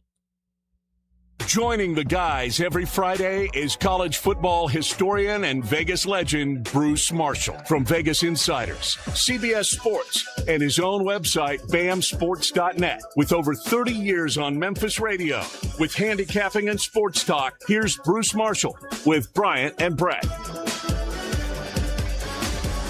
Bruce Marshall joins us now from the Gold Sheet to talk a whole bunch of everything. We'll also get to some picks a little bit later. But Bruce, thanks so much for joining us. I want to start with some college football, and we've got a lot going on. Camps open everywhere. We're counting down the days to the start of the season. Only about 22 days or so until week 0 gets kicked off. But as we know, the biggest story right now at the college football and really college athletics scene right now, it's not what's going on in fall camp. It's what's going on in Congress with this Protect College Sports Act. It looks like it's moving closer towards a vote, even though I still don't know if it will ever reach that point. Where do you think we're at right now, and what do you make of some of these changes we've seen over the last week? Yeah, it looks like they've made some adjustments to it, and I'm not sure if in this iteration of it where the shared media rights are and what the SEC was vehemently objecting to beforehand. Now, that was also part of this Sports Broadcasting Act of 1961 thing that was being challenged and brought up by Cody Campbell, who is usually involved in these things from Texas Tech. And I thought that was part of the earlier Protect College Sports Act, but it may not. It may be a separate thing. What changed here is the obvious. I mean, they have added to that $21.3 million rev share. Now that's up, more than doubled that. They add like another $27 million to that. So that's why the SEC and Big Ten, I think, were able to sign on. Whether it gets through Congress or not is still up in the air. I think just knowing the way Congress works and how things drag and the potential for snags and the fact they've got to get this thing done by today or tomorrow, because then they go on recess in Congress and then they're campaigning and they may not touch this again the rest of the fall. So it's kind of down to the wire here. My gut feel is they probably won't push it through yet, and it'll wait until the spring. But the practical thing of it is, I mean, all it is sort of doing is, they're sort of legislating a bigger gap now between the haves and the have-nots in college sports. And even at like this $48 million threshold, that still doesn't cover what a lot of these schools are splashing out right now, even just on the football side of it. And there's, they're hoping to fold a lot of the nil into this new expanded rev share through the schools, but the nil, I believe, would still exist.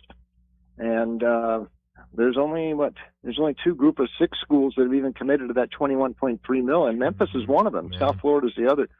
But it just sort of is a rule for the bigger schools, and further left behind are the Conference USAs and the MACs and Sun Belt schools. Mm-hmm. Yeah, well, and you mentioned Memphis in there in the group of 5 schools. I know one part of this that has gotten a lot of talk around town has been the idea of what conferences are going to look like, conference realignment. At one point it was, if this passes, there is no more conference realignment at the Power 5 level. And then it was, yes, there is, but there's a 5-year, you have to be an independent for 5 years. And then today we got the update that if it does get signed into law, there will be I think it's 180-day window where teams can start making the moves to different conferences, and then that could open up, obviously, spots, but that cap is 19 or would be 19 for all the conferences. What will it look like if that does happen and we get this little bit of a window where programs can move conferences before that 5-year penalty comes into play? Well, they've got to be invited first, and there's got to be room for them wherever they want to go. And it's not a clear-cut thing that it's not going to mandate the SEC or the Big 12 to expand, just make a provision for it. But remember, every school that comes in, it cuts each slice of the revenue pie gets a little bit less, depending upon unless you're an SMU, and then you just forego it for the next decade or so. So it's not a slam dunk. I mean, there's got to be room for you somewhere where there might be, Memphis is probably, and South Florida might be in this thing too.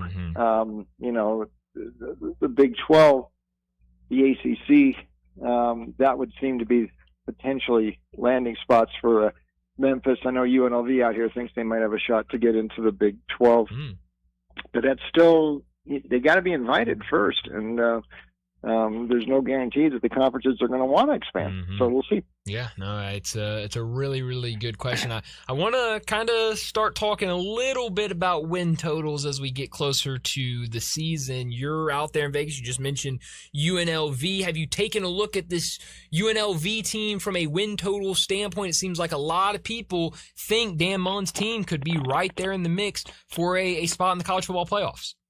Well, they might. That's the Memphis opening game. So we'll see where that looks. Dan Mullen at 7.5. It looks like that's something they ought to be able to exceed. They have a new quarterback who's a familiar name in a lot of parts of the country. Jackson Arnold, after the Oklahoma and Auburn adventures, has now ended up at UNLV and working his way down the food chain. But here he is, and the schedule for UNLV with the Mountain West downgrading somewhat this year because several of the programs, including Boise, San Diego State, have moved over to the Pac-12.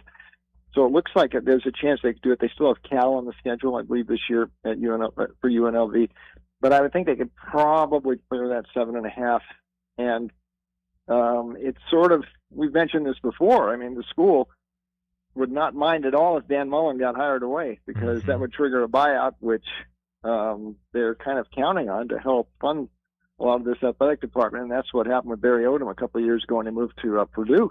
And nice windfall for the buyout that Purdue paid for Odom. So we'll see what happens with that. But Jackson Arnold, that's sort of the new exciting name here at UNLV. But is he better than Colandrea, who was there before, and I think is at Nebraska this year? Yeah. That remains to be seen. He wasn't better last year, so I'm not sure how this is going to play with Arnold at quarterback. We'll see. Yeah, it's going to be interesting, and certainly with Memphis playing them in Week 0, that's going to be fun to see what both those teams look like very early in the season. Have you started looking at win totals? What are some teams that you're kind of eyeing as we get closer to the season? Yeah, I just wrote one up. We're putting some of those up there at the Gold Sheet portion of the Wager Talk website. I did an Auburn this week. I thought over 6.5 for Auburn. Now, the proviso is that really, if they're going to get there, they probably have to beat Baylor in that opener at Atlanta at the September 5th, and the first big weekend. And Baylor, Dave Aranda is in some hot water there, and DJ Lagway, remember him from Florida? He is now Baylor's quarterback. So, and you've got Alex Golish coming in new at Auburn with Byron Brown and a lot of guys from South Florida joining him, and that was one of the best offenses in the country.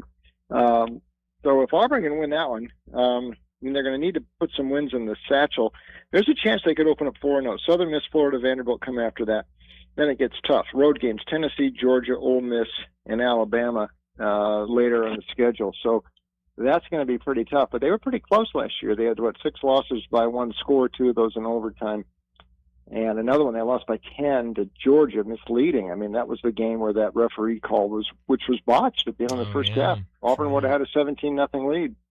They had a chance to win, and then that sort of turned that game around. They weren't that far away last year with Freeze and then Durkin at the end. One interesting thing is that Alex Golish kept DJ Durkin around as his defensive coordinator, which is a pretty good move. Durkin's very well respected, and he did step in on an interim basis after Freeze was let go last November, and they played hard. They almost beat Alabama, so they still got Durkin there, and if Brown is going to bring this South Florida offense that Golish had humming last year down in Tampa, I think Auburn gets above 500 and has a chance to be maybe a dark horse in the SEC. We'll see. Wow, that would be a lot of fun if they can turn things around there. I love Byron Brown. I mean, we've obviously seen him here against Memphis the last couple of years, and he is a really, really nice player. You put Mason McKenzie, the new quarterback at Boston College, on my radar a couple weeks ago when you were at ACC Media Days, and I've kind of been obsessed with him ever since. I've been watching his film and highlights and stuff on YouTube. This Boston College team, what do we think about them going into the season? Is this a team that you would maybe look at a win total at? Yeah, I was looking over for BC. What are we looking at there? I know it was a tough year for them last year. Everything went wrong. Injuries, the quarterback situation didn't work out too well. They're at 3.5. I think they could exceed that, definitely. Yeah, they were playing pretty well down the stretch last year. They didn't give up for Bill O'Brien. Thumped Syracuse in that last game. Syracuse really went down the drain late last season, but they played Notre Dame rather tough. They played Louisville tough. They could have beat Georgia Tech. So they were still fighting down the stretch, and this is with an offense that really wasn't working, and the quarterback situation was bad and a lot of injuries. O'Brien, though, will get his team to play. They got them playing hard down the stretch. McKenzie comes from the same conference, the Great Lakes Conference, that Trinidad Chambliss came from. before he went to Ole Miss. And in McKenzie's case, I put up some really good numbers as a dual threat at Saginaw Valley. They like him a lot. I talked to him in Charlotte, and Brian likes him a lot. So if he's good, they've got a chance. I think they got a chance in those first two. They'd be an interesting underdog at Cincinnati in that first opener, the September 5, and they're getting about a TD there with BC, and then Rutgers after that. They'd be in good shape. They could split those two. There's a chance they could win those two. And in that case, they could start thinking about maybe a minor bullet because McKenzie is that good. So I think the arrow points up, at least for me, for BC. Yeah, I like that a lot. You're right. I mean, they win those first two games, then you got Maine. I mean, yeah, you're really you're really cooking at that point if you are Boston College. You mentioned North Carolina and kind of looking at the ACC. Obviously, it was really bad in year one, and now we learned about Steve Belichick, who is now away from the team for medical reasons. What do you anticipate this year? A lot of people talking about this North Carolina team. You look at that schedule, that first game, week 0 against TCU. They've got Notre Dame on the schedule, at Clemson, Miami at home. It feels like a really tough schedule. And after seeing what we saw last year, it doesn't feel like there's a lot of hope from the national perspective about North Carolina. What do you expect from UNC this year? Yeah, I don't expect much. In fact, it's amazing. I don't know anybody associated with North Carolina who likes anything that's going on here with them. That opener with TCU is over in Dublin. Yeah. So we'll see how that works out for them. By the way, I don't know why any team would want to go to Dublin because nothing wrong with Dublin, but everybody that has lost the games over there in recent years ended up Nebraska. I mean, Scott Frost got fired a little bit after that. Florida State, that started the downturn for Mike Norvell last year. Kansas State never seemed to recover from that loss. So it's Navy a few years ago against Notre Dame. It's a bad game to lose.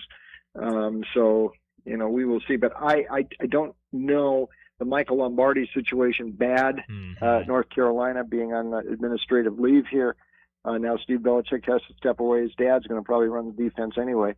But the whole Belichick thing has not worked. He's gone back into the portal again this year after they made a poor stab into the portal last year. We'll see if Billy Edwards, who was the quarterback at Maryland a couple of years ago, last year got hurt very early at Wisconsin. Does he give them an upgrade at quarterback? I don't know. I'm not thinking much. I think this whole thing runs aground, and this whole experiment might end after this season for North Carolina, if not before the end of the season. So the arrow points down for me with the Tar Heels. Do you think similar things for Colorado? It feels like, especially recently, those two programs and those two coaches have been linked together. Yeah, I mean, with Deion, the one interesting thing, I mean, last year at this time, as it relates to Florida State, his alma mater, there was still a lot of chatter last year because the Norvell had that very bad season in 2024, and there's a lot of talk, well, Deion, slide him back into his alma mater and all that. Well, that talk sort of stopped after last year, not because Norvell did anything good, but because Deion's Colorado fell apart last year and down to 3-9. And it looks like that magic that he had, and he did. He brought his son in, and DeAndre Hunter. I mean, he had a Heisman winner. I mean, he brought in a tremendous portal class right off the bat, and he did sort of reset and create a new template for the portal where you just clean out everybody. And now you're seeing a lot of, Oklahoma State's doing it this year, and a lot of schools bringing in mass transfers from the portal. It worked for Deion, but that's hard to keep doing, and it didn't last year. Deion's had some health issues too, so nobody's talking about him back to going to Florida State right now, and they will keep him on. He's got a lot of rope at Colorado. He gives them a lot of visibility. And in his case, his brand, he can still be Deion. Colorado's big enough where he can still do the commercials and things like that being at Colorado. But the direction of the program, not good now. And the fact he is sort of off the table for any bigger jobs. That seems to be the new reality heading into this season. Yeah, no, it definitely does. But you're right about his brand. I mean, if he wasn't the head coach there, I don't think anybody would be talking about Colorado right now. So that definitely does play a big factor of it. Talking to Bruce Marshall, he joins us every single Friday afternoon. Bruce, we've got a nice slate of Major League Baseball games this weekend. But before we get to any of your plays for the night, what did you make of Major League trade deadline earlier this week? Yeah, it was pretty interesting there. Of course, the Scooble deal made the biggest news, but I really, I think too much made of that. I mean, Scooble, they lost his first start. The Dodgers in a little bit of a tailspin right now. He didn't pitch badly, but you're still talking about a pitcher who, gives you 6 innings once every 4 or 5 games. If the Dodgers are going to win the World Series again, it's not going to be because of Scooble. It's going to be because of the rest of the staff. Stepping up the bullpen, situational hitting, and I think they got questions about all those. Now they're going to get Blake Snell back pretty soon here. He has basically been out all year. Glasnow's supposed to come back. It's just interesting the way the Dodgers, the injuries seem to work out. These guys, they're able to keep them on ice, into late in the season and bring them back. Though he hasn't been pitching lately, I think they'll probably reintroduce him in the rotation sometime in September. So everything sort of points to October for them. If they can get all these arms there, but if they don't, and they've already fallen down to the 3rd spot in the National League, that is, that would mean a wild card round. And at the moment, the D-backs or the Phillies, that would not be somebody you want to face in a really short series. So I'm not sure how this works up for the Dodgers. I'm interested in some of, those other deals. The Padres were pretty active, and adding Robbie Ray, who pitches tonight. Mize did not pitch well the other night when he got ripped by the Diamondbacks down in Phoenix. What were the Yankees doing? Not sure. Boston's really sticking its neck out in the Rutschman deal, although he's still been out. But I wouldn't tamper with anything on Boston the way they're playing right now. But that was interesting. And Baltimore probably downstream made a good deal and to get all the prospects. They're still in the wild card race. One other note, Detroit, we talk about, they're throwing in the towel. Well, look at the American League standings right now. I mean, they have been playing great. They had 3 shutouts, pitching staff since they traded, since the deadline there, and they lost Scooble and Mize. The other guys are stepping up. You tell these are all pros, and everybody say, okay, the Tigers are finished. No, they're not. They did this 2 years ago. Nobody expected it. So I think it's very interesting. All these teams in the American League still in the wild card hunt, and I don't know that Detroit really hurt himself that much. Got rid of those distractions, and look at them hanging in the wild card race. Interesting. Yeah, definitely a team to watch as we get closer to the postseason. Tonight, what do you like around Major League Baseball? Yeah, speaking of the Red Sox, when they get the A's, and you have to look at the run line here, and it's up minus 125, 130, like in the extra run.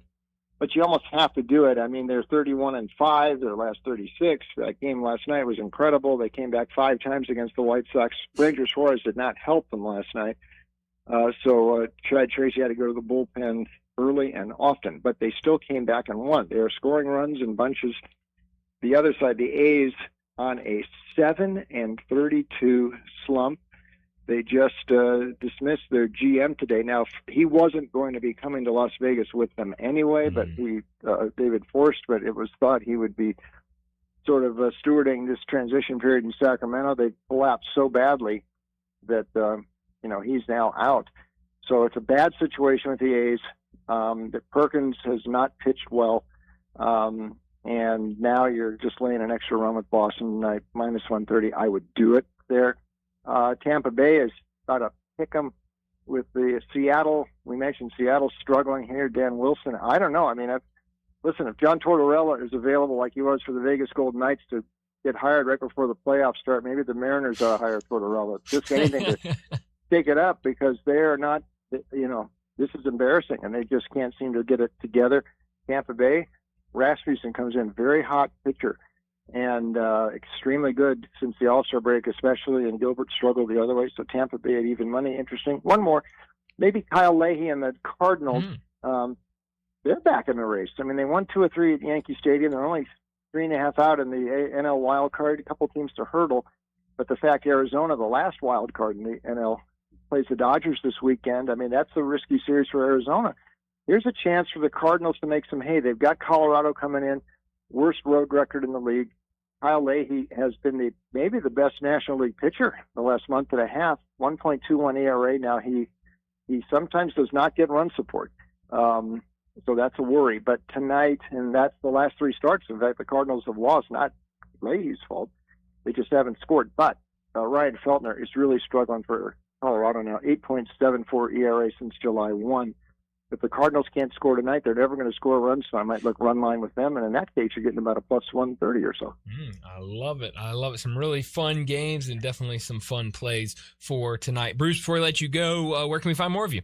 Yeah, thanks. Check us out online. Next week, we'll have some more preseason football. Didn't quite work out the way I thought last night. That thing went over. A lot of us liked that game under last night, but that was wrong.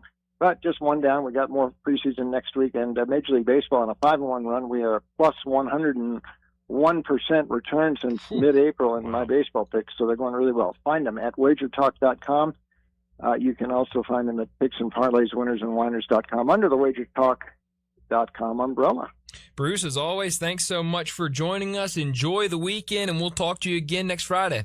Okay, Brian. Thank you. Thanks, Bruce. Bruce Marshall joining us. You can go find all his picks at the Gold Sheet, but giving us some good stuff. Am I a degenerate if I bet the over for Boston College? No, not at all. I kind of love it.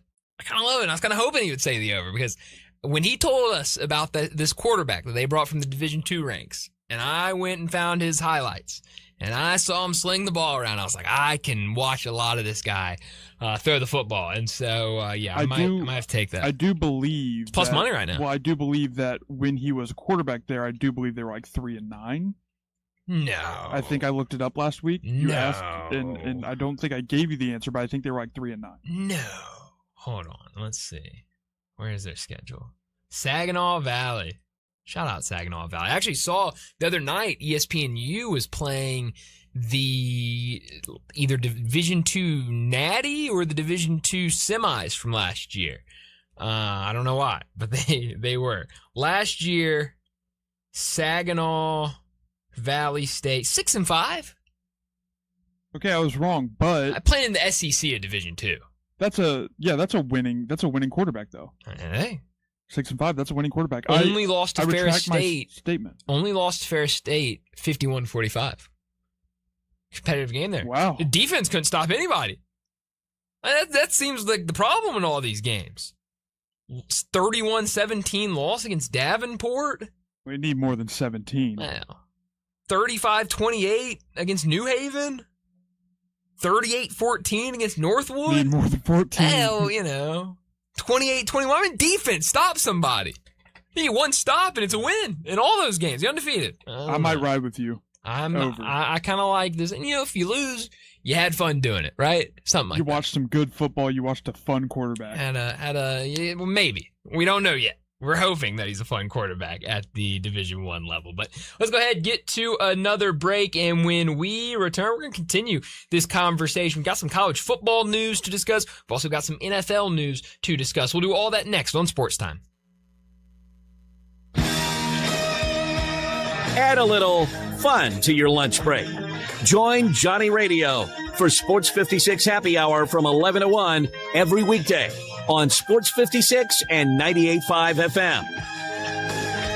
Since 1948, in the alley, the Rendezvous. I'm with John Burgos. John, what's going on in the Rendezvous? Brett, there's some things about the Rendezvous I want to talk about. For example, we make it really easy to park. We have valet parking right at Monroe Street in our alley. We also want to make it easy for people to get to-go orders. You can now park in our alley right at our front door and put your flashers on. People also forget that we take reservations for 6 or more. And we have a wonderful party room upstairs that can accommodate people for rehearsal dinners, birthday parties, reunions, graduations. Our rooms seat between 25 and 275 people, and everything at the Rendezvous can be packed to go. Brett, we also do catering. See our menu online, and we can even deliver for groups of 15 or more. So if you have any questions, always feel free to call us at the Rendezvous because we answer our phone ourselves. You'll never hear, please listen carefully for our menu has changed. Press 1 for reservations, press 2 for hours, press 3 for catering, or if you know your party's 9-digit extension number and the first 3 letters of their mother's maiden name, dial it now. Come see us at the Rendezvous. Since 1948, the Rendezvous.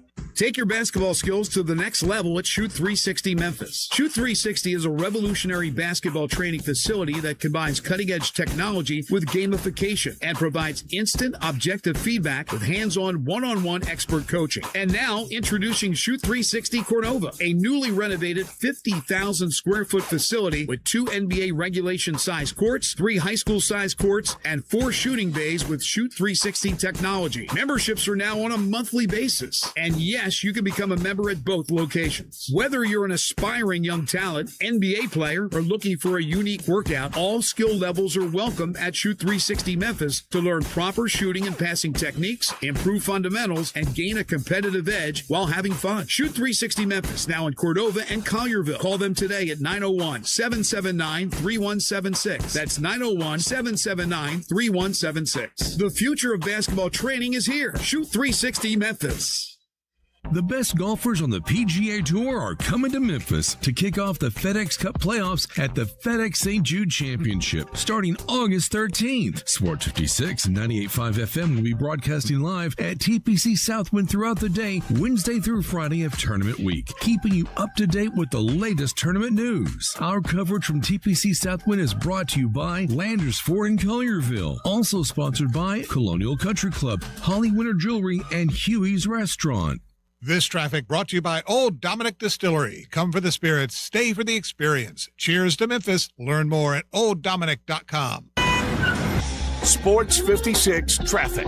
Good afternoon. Moving a little bit better over here on 40 West, trying to get past Morford on a vehicle fire. It's still a little bit slow on 40 East around the 30-mile marker as you travel through that section of Fayette County on an earlier crash out there. THP's had their hands full of that accident.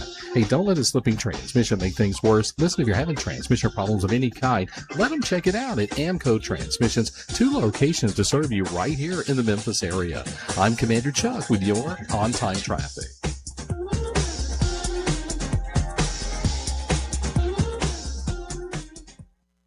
Now back to Sports Time on Sports 56 and 98.5 FM. This hour brought to you by Landers Ford in Collierville. Here once again are Brett Norsworthy and Bryant Dacus.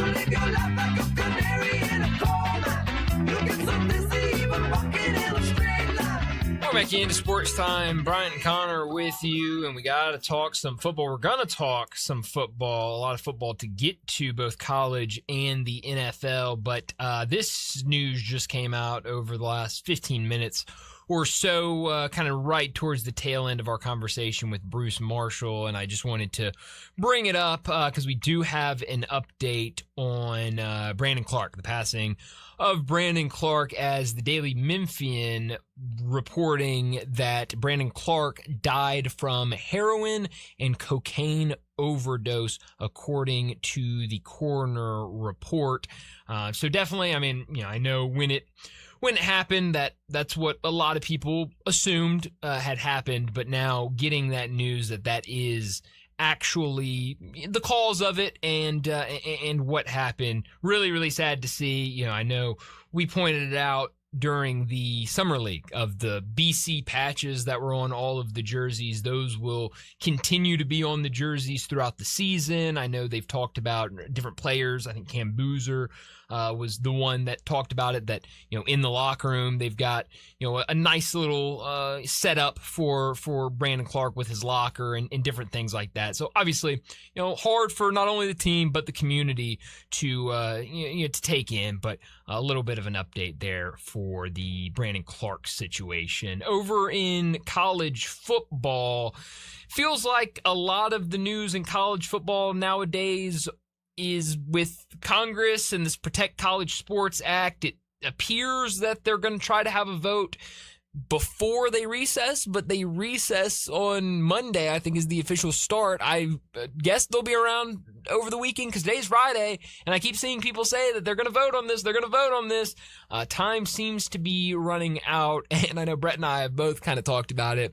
I don't think they're going to be staying around D.C. to vote on this bill if it's not voted on before Monday. So we'll see what happens. I saw earlier today, and now I can't seem to find it. I thought I had saved it, but I'm not seeing it now. I don't know if you saw it, Connor, earlier today, but that an amendment to the bill is we talk so much about if you are a power conference team and you try to leave for another power conference, in this bill, it says that you have to become an independent for 5 years. Here it is. I found it now from Ross Dellinger. The new amendment obtained by Yahoo Sports, again from Ross Dellinger on Twitter, if a power league school wants to move to another power conference, the school can avoid the 5-year penalty, the 5-year period, if it withdraws from its league within 180 days of the bill's enactment.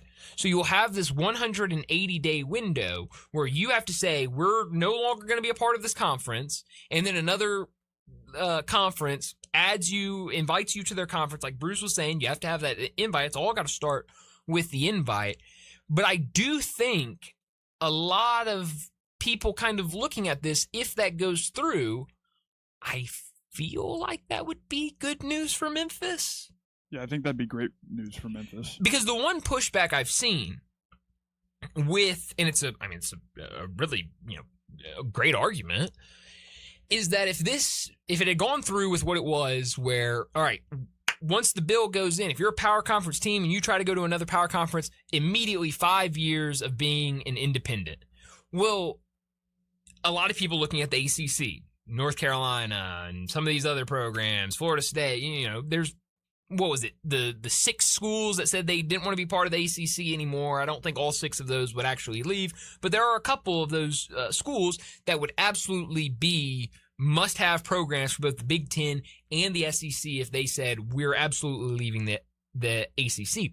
But the concern was that if that happens, those teams are not going to leave their conference to be an independent for 5 years, so then they can join the SEC or the Big Ten. Maybe one does, but most of those schools are not going to do that. That's just crazy. And so the worry was, okay, the cap's at 19, but if you're a conference like the ACC, what is the reasoning for you, if you know all of your teams are going to stay, what is the reasoning to go out there and add more group of 5 teams other than, hey, we're just going to get to the 19 threshold or whatever it is? I think this opens that up because there are going to be a couple of teams that want to make the move to the SEC or the Big Ten. And then, again, just using the ACC as an example, the ACC will look out and say, okay, we've just lost a couple of members. Let's go out there and add a couple of members. And I think that's where a program like Memphis, a program like USF, those type of group of 5 programs would be in a really good spot to try to make that jump. Now, again, all of that comes down to if this goes through. I still do not think there's a prayer that this goes through and becomes law. It might. I think what's believed to happen is that it's going to go through Congress, but then it's going to get turned down in the Senate. I don't know. That's all above my head. I just read what Ross Dellinger says, and Ross Dellinger has done a great job covering this. But I don't know. Maybe we'll get some updates before the show ends. But with this recess, it feels like at any time we should get some news. The most recent thing that Ross Dellinger put out is that in a social post, President Donald Trump is urging lawmakers to remain in D.C. to pass the Protect College Sports Act. So the president is hoping that Congress will remain in D.C. I don't know if they're going to remain in D.C. Yeah, I doubt it. Through the recess. I think they really value their recess. In other news, Purdue's AD cannot help himself. Did he do something else? He went on the Pat McAfee show. I was just listening to it because I was like, oh, did he help himself? He did not. Oh, jeez. He shared that he was at the national championship game, so he knows that it happened. He also said that he knew it was bad once it came out of his mouth. It was unscripted, but that he just had to keep going. And then the biggest clown thing he said after this, he said, it's kind of like a round of golf. You tee up, your first shot goes in the water, but you got to keep playing. You got 18 more holes to go. Well, if you teed off the first hole, if you had a bad first hole, you don't have 18 more holes. You have 17. You have 17 more holes. So he can't help himself. You got the 19th hole that you're forgetting about. Of course. Yeah, you gotta get those drinks afterwards. The other college football news that I don't know how much this impacts anything or not, but I saw Jonah Dillon tweeted this out yesterday. The college football playoff officially announced a few changes today to the 2026 format. Big Ten, SEC, Big 12, and ACC champions will now have automatic bids. This means no chance of 2 group of 6 schools, because before it was just the top conference champions. So now it is a representative from the Big Ten, rep from the SEC, rep from the Big 12, rep from the ACC, guaranteed, and then you'll have the one group of 6 team. As for the group of 6 bid, it no longer has to be a conference champion. It's just the highest ranked group of 6 team. Now, I see your reaction, Connor. What are the chances that the highest ranked group of 6 team will not also be the conference champion? If the best team loses the conference championship. Right. But what I'm saying is, now let's just say UNLV wins every single game. They get up to 15-ish. Mm-hmm. No other group of 5 team is really, maybe there's 24 or 25 spot. Mm-hmm. Let's say UNLV loses their championship game. Mm-hmm. They still get it. They still get in because they'll only fall to 18, 19. They still get in. That's fine. I don't like that. That's fine. If the next best group of 6 team is not very good, I don't want them in the playoffs. Well, I mean, they're good enough. They're 24 or 25. But that's what I'm saying is do you think 9 times out of 10 would just throw a nod and say, hey, 24 beat 15 in the conference championship. We're going to put 24 maybe at 17 and put... Maybe. Now, here's the thing, is what are the chances? 9 times out of 10, I think that you're going to have, especially now with conference realignment, I mean, look around. Instead of having UNLV and Boise State go up against each other every year in the conference championship, now you got Boise State in the Pac-12. You've got UNLV still in the Mountain West. You've got whoever comes out of the American. Like, the chances that the best... Like, I just feel confident that whoever wins whoever's the top group of 6 team is probably going to be the champion. If they're not, there's probably going to be another team right there around that's probably also going to be the champion. If they lose that conference championship game, they'll probably fall under that conference champ. So we'll keep an eye on it. We'll see how it plays out this year. I just feel like most years that group of 6 school is going to be the conference champion. I just think it was really straightforward and fine the way it was, and I think this is the only way you got confused. I guess that's true. Why are we making it more confusing when it was perfectly fine? That is, you know what? Maybe you're right, because like you said, if the best group of 6 team is like number 17, and then they lose, but you say, well, they're still the best group of... I think they're not a conference champion. Why are they getting into the playoffs? All I'm saying is that I think this is the only way you can cause a controversy with the group of 5 spot. Exactly. I think you might be right on that. You might be changing my mind a little bit on that. All right, over in the NFL, we've got some news out of training camp, some interesting stuff, some more straightforward things. First of all, the Buccaneers, this came out yesterday. We just didn't have enough time. Down at Bangers. Again, Bangers yesterday was awesome. I really haven't been able to stop talking about it to people. I had a blast. The setting down there is awesome. The Scott, the owner, he gave me and Johnny Radio a tour of the place after the show was over last night. I mean, they just got so much space. Again, I know Brett says it a lot. Even if you don't want to play pickleball or know how to play pickleball, you're going to have a blast down there at Bangers. But we didn't have enough time to talk about this with everything else going on yesterday.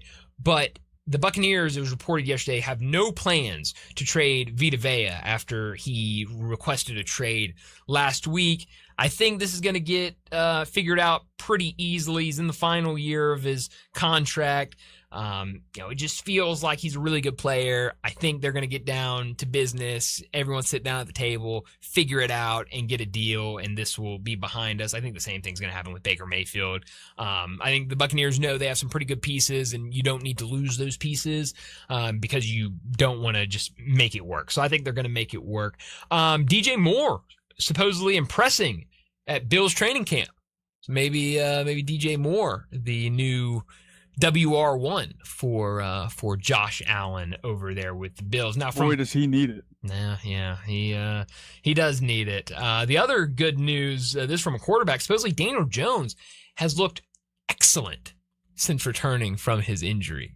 So you buying stock in Danny Dimes again this year? I'm not going to do it again this year, but you got to look out for it. I think it's hard after an injury like that to really buy stock, but I hope the best for him, and I hope that they do great. Mm-hmm. Now, going from good to bad, and I had not seen this. I've only seen pretty much one report out of Cleveland, and it was a positive report. It was talking about how good, how good the day was, and at practice, and the offense looked good, and Watson was 17 for 20 with 7 touchdowns, no interceptions. Shedeur was 11 for 16, 2 touchdowns, 1 interception. But then I read this today. According to a report from NFL.com, quote, Deshaun Watson and Shedeur Sanders continue to rotate practices with the starters. Sanders reportedly looked like a slightly better quarterback early in camp, but Todd Monken will continue to divvy up the reps. Neither Watson nor Sanders standing out has seemingly opened the door for Dylan Gabriel. So I know what they say about having 2 quarterbacks. What do they say about having 3 quarterbacks? I don't think they say anything because that can't happen.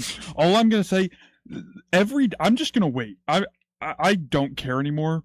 Every day it seems like, Watson was great today. Shedeur wasn't great today. The next day, Shedeur showed out. He's the best ever. Watson threw 3 interceptions. It's every other day. They're just flip-flopping. They can't decide who they want to be the guy. What's the thing? I've not seen much from Cleveland camp. The only thing I saw up until what I just read was from 2 days ago on the 5th from ESPN Cleveland that says Deshaun Watson took all of the first team reps.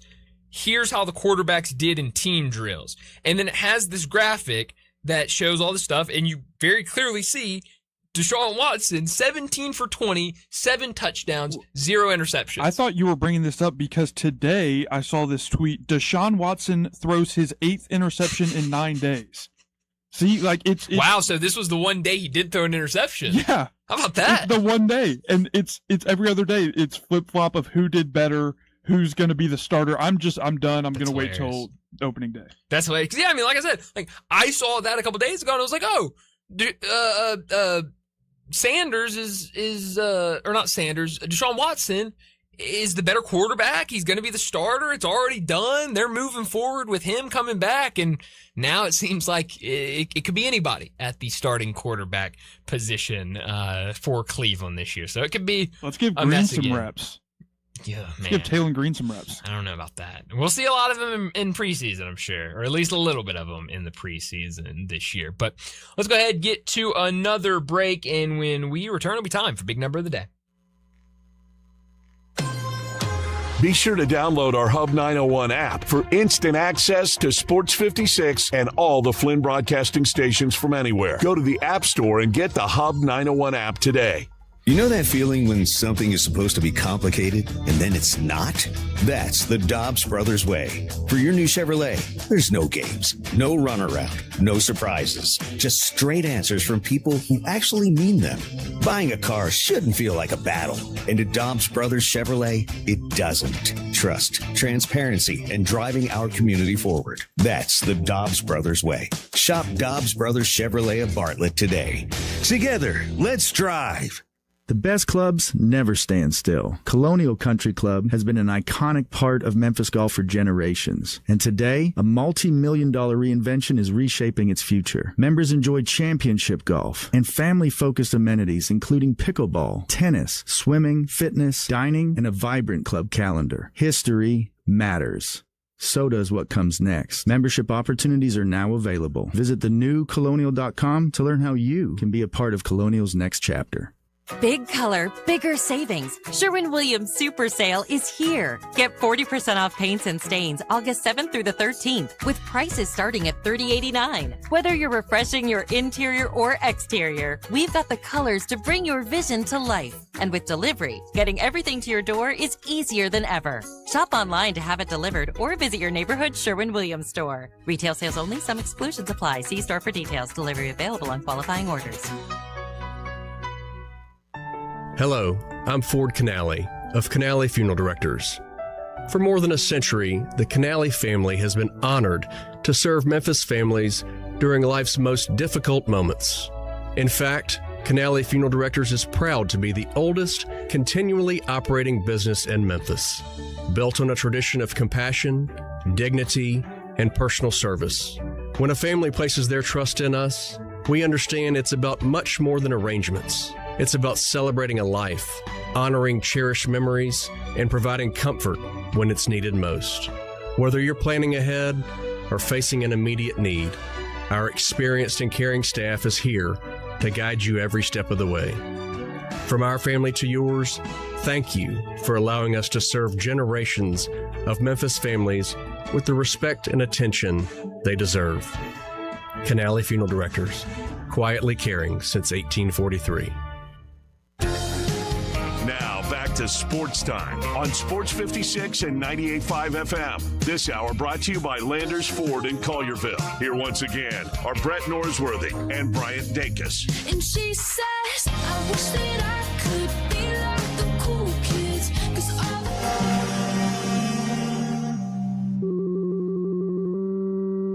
Big Daddy. Hello, Big Brown. It's a guy, he wants to be big, then he gets big, he doesn't want to be big anymore, then he gets small, but the suit's too big. Big Daddy. The big boy. You're a big guy. I think she's trying to pull a fast one on Big Daddy. The big number of the day. Well, my big number today is the number 3. And I don't know if you saw this last night during the Hall of Fame game, but I saw it, and I want to say I saw something about it earlier in the day on Twitter, maybe just kind of in anticipation for the Hall of Fame game. But then they talked about it on the broadcast last night, and so I was like, yeah, that's insane. So I decided to make it my big number today.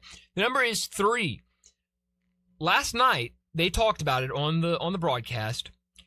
Charlotte Christian School has 3 former NFL players on their middle school coaching staff. Greg Olson, Luke Kuechly, and Jonathan Stewart are all on the coaching staff. Obviously, Luke Kuechly last night was being honored. That's crazy. You didn't watch their season last year? No, were they coached last year? They posted them coaching on YouTube. I didn't see that. And it was the most intriguing. I mean, it's the most in-depth coaching youth football I've seen. It's awesome. It better be. So I got and thinking. They whoop up on teams. I mean, I would hope so. Well, this is what it says, because I couldn't remember the school, so I looked up, Greg Olson, football coach or whatever, and so it says that they got a pretty good program over there at Charlotte Christian. This is Charlotte Christian School. Football features a storied powerhouse program in North Carolina private school athletics. So sounds like they've got a good program, and now they've got 3 former NFL players as their coaches. So I started thinking about it, though. So middle school, the oldest player would be turning 14 this year, I guess. 13, 14-ish. 13, 14. So I just went, if they're turning 14 this year, which they could be turning 14 next year, so you're talking about these kids being born 2012, 2013. These guys retired in 2019. So those kids were 7 or 8 or 6 or 7 when those guys retired. Like they probably do they even know who they're playing for? I don't think they know Jonathan Stewart, but whoa, he was great. But like he won Greg Olsen. The other two were legendary. That's that's wild. Like now the thing is because I started thinking like, do these kids even know who their coach or like really understand who their coaches are? But they're also in Charlotte, so I would assume. Yeah, I was especially 2015. They were 3 Super Bowl. Yeah. Oh. It's probably more the parents out there. They're like, oh man, they definitely watch some videos. Let me go take the lawn chair out there and watch my kids practice and go. Let me go talk to coach after practice about old Billy. How's Billy doing out at practice? You really just want to talk to Luke Kuechly, or Jonathan Stewart. That's what I want to talk to. Heck yeah, love Jonathan Stewart. I actually don't because he took playing time from D'Angelo. Didn't he did. Good player though, deserving. Well, my big number of the day, yours was 3. Mine's 2. It's not a great number, but last night's Red Sox versus White Sox is the second longest game since the pitch clock was introduced at 4 hours and 23 minutes. Would you like a guess at how long the number 1 longest game since pitch clock? The number 1 longest game since pitch clock. So last night was 4 hours and 23 minutes. Right. I remember watching one that was really, really long. I don't know. One went to like 15 innings, didn't it? Well, the one we're talking about went 13 innings. Cubs at Diamondbacks in 2023 went 4 hours and 24 minutes. 1 minute longer than last night. Oh, wow. How about that?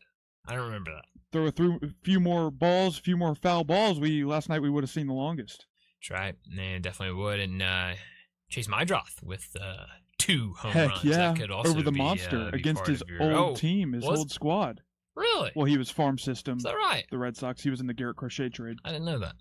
Interesting. But we loved it. He's on my fantasy team, so we love seeing Chase Mydroth. How's that going? It's great. We're actually we're winning games now. I think we're winning. I think we're leading our division or conference, whatever we're in. We're leading. What right a turnaround! Oh, it's been a massive turnaround. Boys weren't ready to go early in the season. They've turned it around. Big credit to my my co-owner in the league. He's been doing a lot of the work. Yeah, you haven't done anything. I haven't done anything? You haven't done anything. I think the best thing that I did was I saw the Max Clark news because Max Clark was y'all got Max Clark. He was one of our prospects. He was going to be he was already on our team. He was close to being my big number. He's had a great 6 games. He's played well. Batting .333, I believe. He's played very well. And so he was one of our guys, and I notified the co-owner, hey Max Clark's coming up. Are we getting in the Kalen Culpepper action? No, he's already on somebody's team. Oh, that's the problem with Dynasty. This is a Dynasty league, so it makes it a little more difficult because a lot of the top prospects, they're already taken. And so that's what happened there with Kalen Culpepper. But good luck to him. He's wearing number 12 for the Twins. So it's gonna be sweet out there. Great number. I haven't seen. Let's look see if the Twins have posted a lineup yet, because earlier they had not posted a lineup. I'm excited. He was so fun at Kansas State, and when I found out, because they randomly said he was from Memphis and St. Benedict. What? And I was like, heck yeah, this guy's awesome. In the lineup tonight, batting. How fun. Who are they playing? Milwaukee. He'll have a tough opening. Batting game. 7th tonight. Who's starting for Milwaukee tonight? Let's see. Drowan. So, young guy.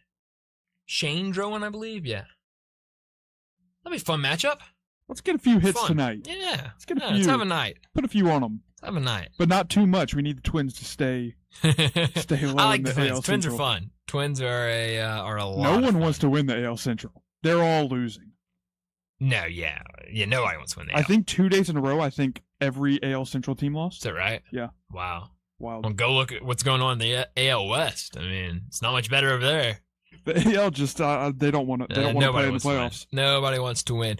Some other baseball news, just while we have a second. Hunter Green will undergo surgery on his elbow to repair a partially torn UCL. Green pitched to a 6.83 ERA in just 5 starts this season after undergoing a different surgery in March to remove bone spurs in his right elbow. So, things not going very well for Hunter Green at one time. I mean, Hunter Green was one of the biggest names in terms of young pitchers in Major League Baseball, and now a couple of back-to-back procedures. They have not ruled when he could return, what that timeline will look like. They said they have to wait until the operation is complete, but doesn't look good for Hunter Green. But we need to go ahead and wrap up this second hour, get to another break, and when we return, a lot to discuss. We've got to talk the golf tournament and some Tiger basketball. Jason Munns from the Commercial Appeal, he joins us next.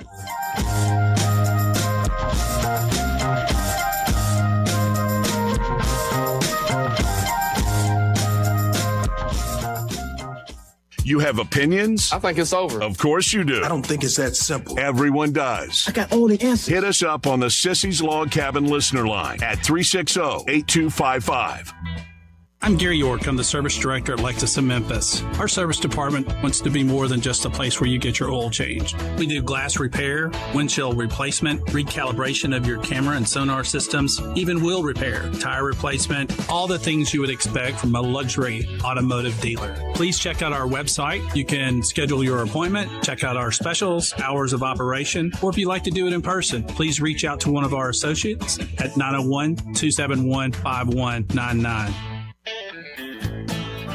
Hi, this is Troy Fiveash, owner of Fiveash Roof Services. Do you know what Penny Hardaway and I have in common? We should both be in that building celebrating the best basketball players of all time. Of course, I'll have to buy a ticket to get in, but he should already be there. But seriously, we both surround ourselves with the best people we can find. We work hard to achieve our goals, and we are both among the best in our respective fields. At Fiveash, we can't win titles or get national awards, but what we can and do strive to do is give 100% of ourselves to give you the best product possible and one you can be proud of. So if you need a roof, siding, or gutters, give us a call at 901-367-0050, and we will do everything we can to provide you the best of everything. Fiveash Roofing. Fair, honest, and ethical.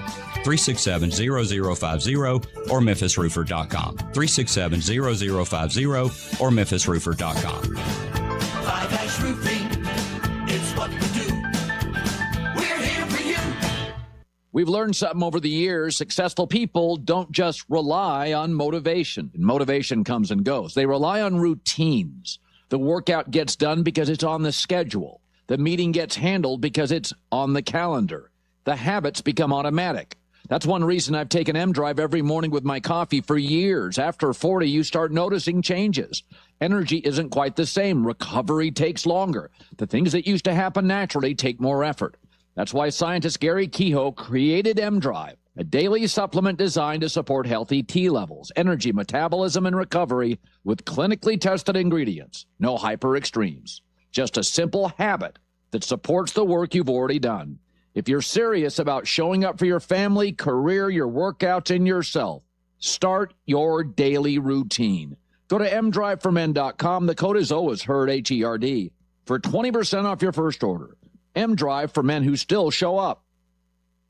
The best golfers on the PGA Tour are coming to Memphis to kick off the FedEx Cup playoffs at the FedEx St. Jude Championship starting August 13th. Sports 56 and 98.5 FM will be broadcasting live at TPC Southwind throughout the day, Wednesday through Friday of tournament week, keeping you up to date with the latest tournament news. Our coverage from TPC Southwind is brought to you by Landers Ford in Collierville, also sponsored by Sissy's Log Cabin, Canal Funeral Directors, Bangers Pickleball, and Ronnie Grisani's. This traffic brought to you by Old Dominick Distillery. Come for the spirits, stay for the experience. Cheers to Memphis. Learn more at olddominick.com. Sports 56 traffic. Good afternoon. Trying to move a little bit better going outbound on Bill Morris Parkway near Kirby from that earlier crash that jammed up all that traffic. It's busy out here. Lots of radar all over the area. 40 East trying to move a little bit better out through Fayette County. Left a lot of THP units scattered out in that area just past 269 on I-40. Watch your speed. Hey, don't let a slipping transmission make things worse if you're having transmission problems. Let them check it out at Amco Transmissions. 2 locations in Memphis. I'm Commander Chuck, your on-time traffic.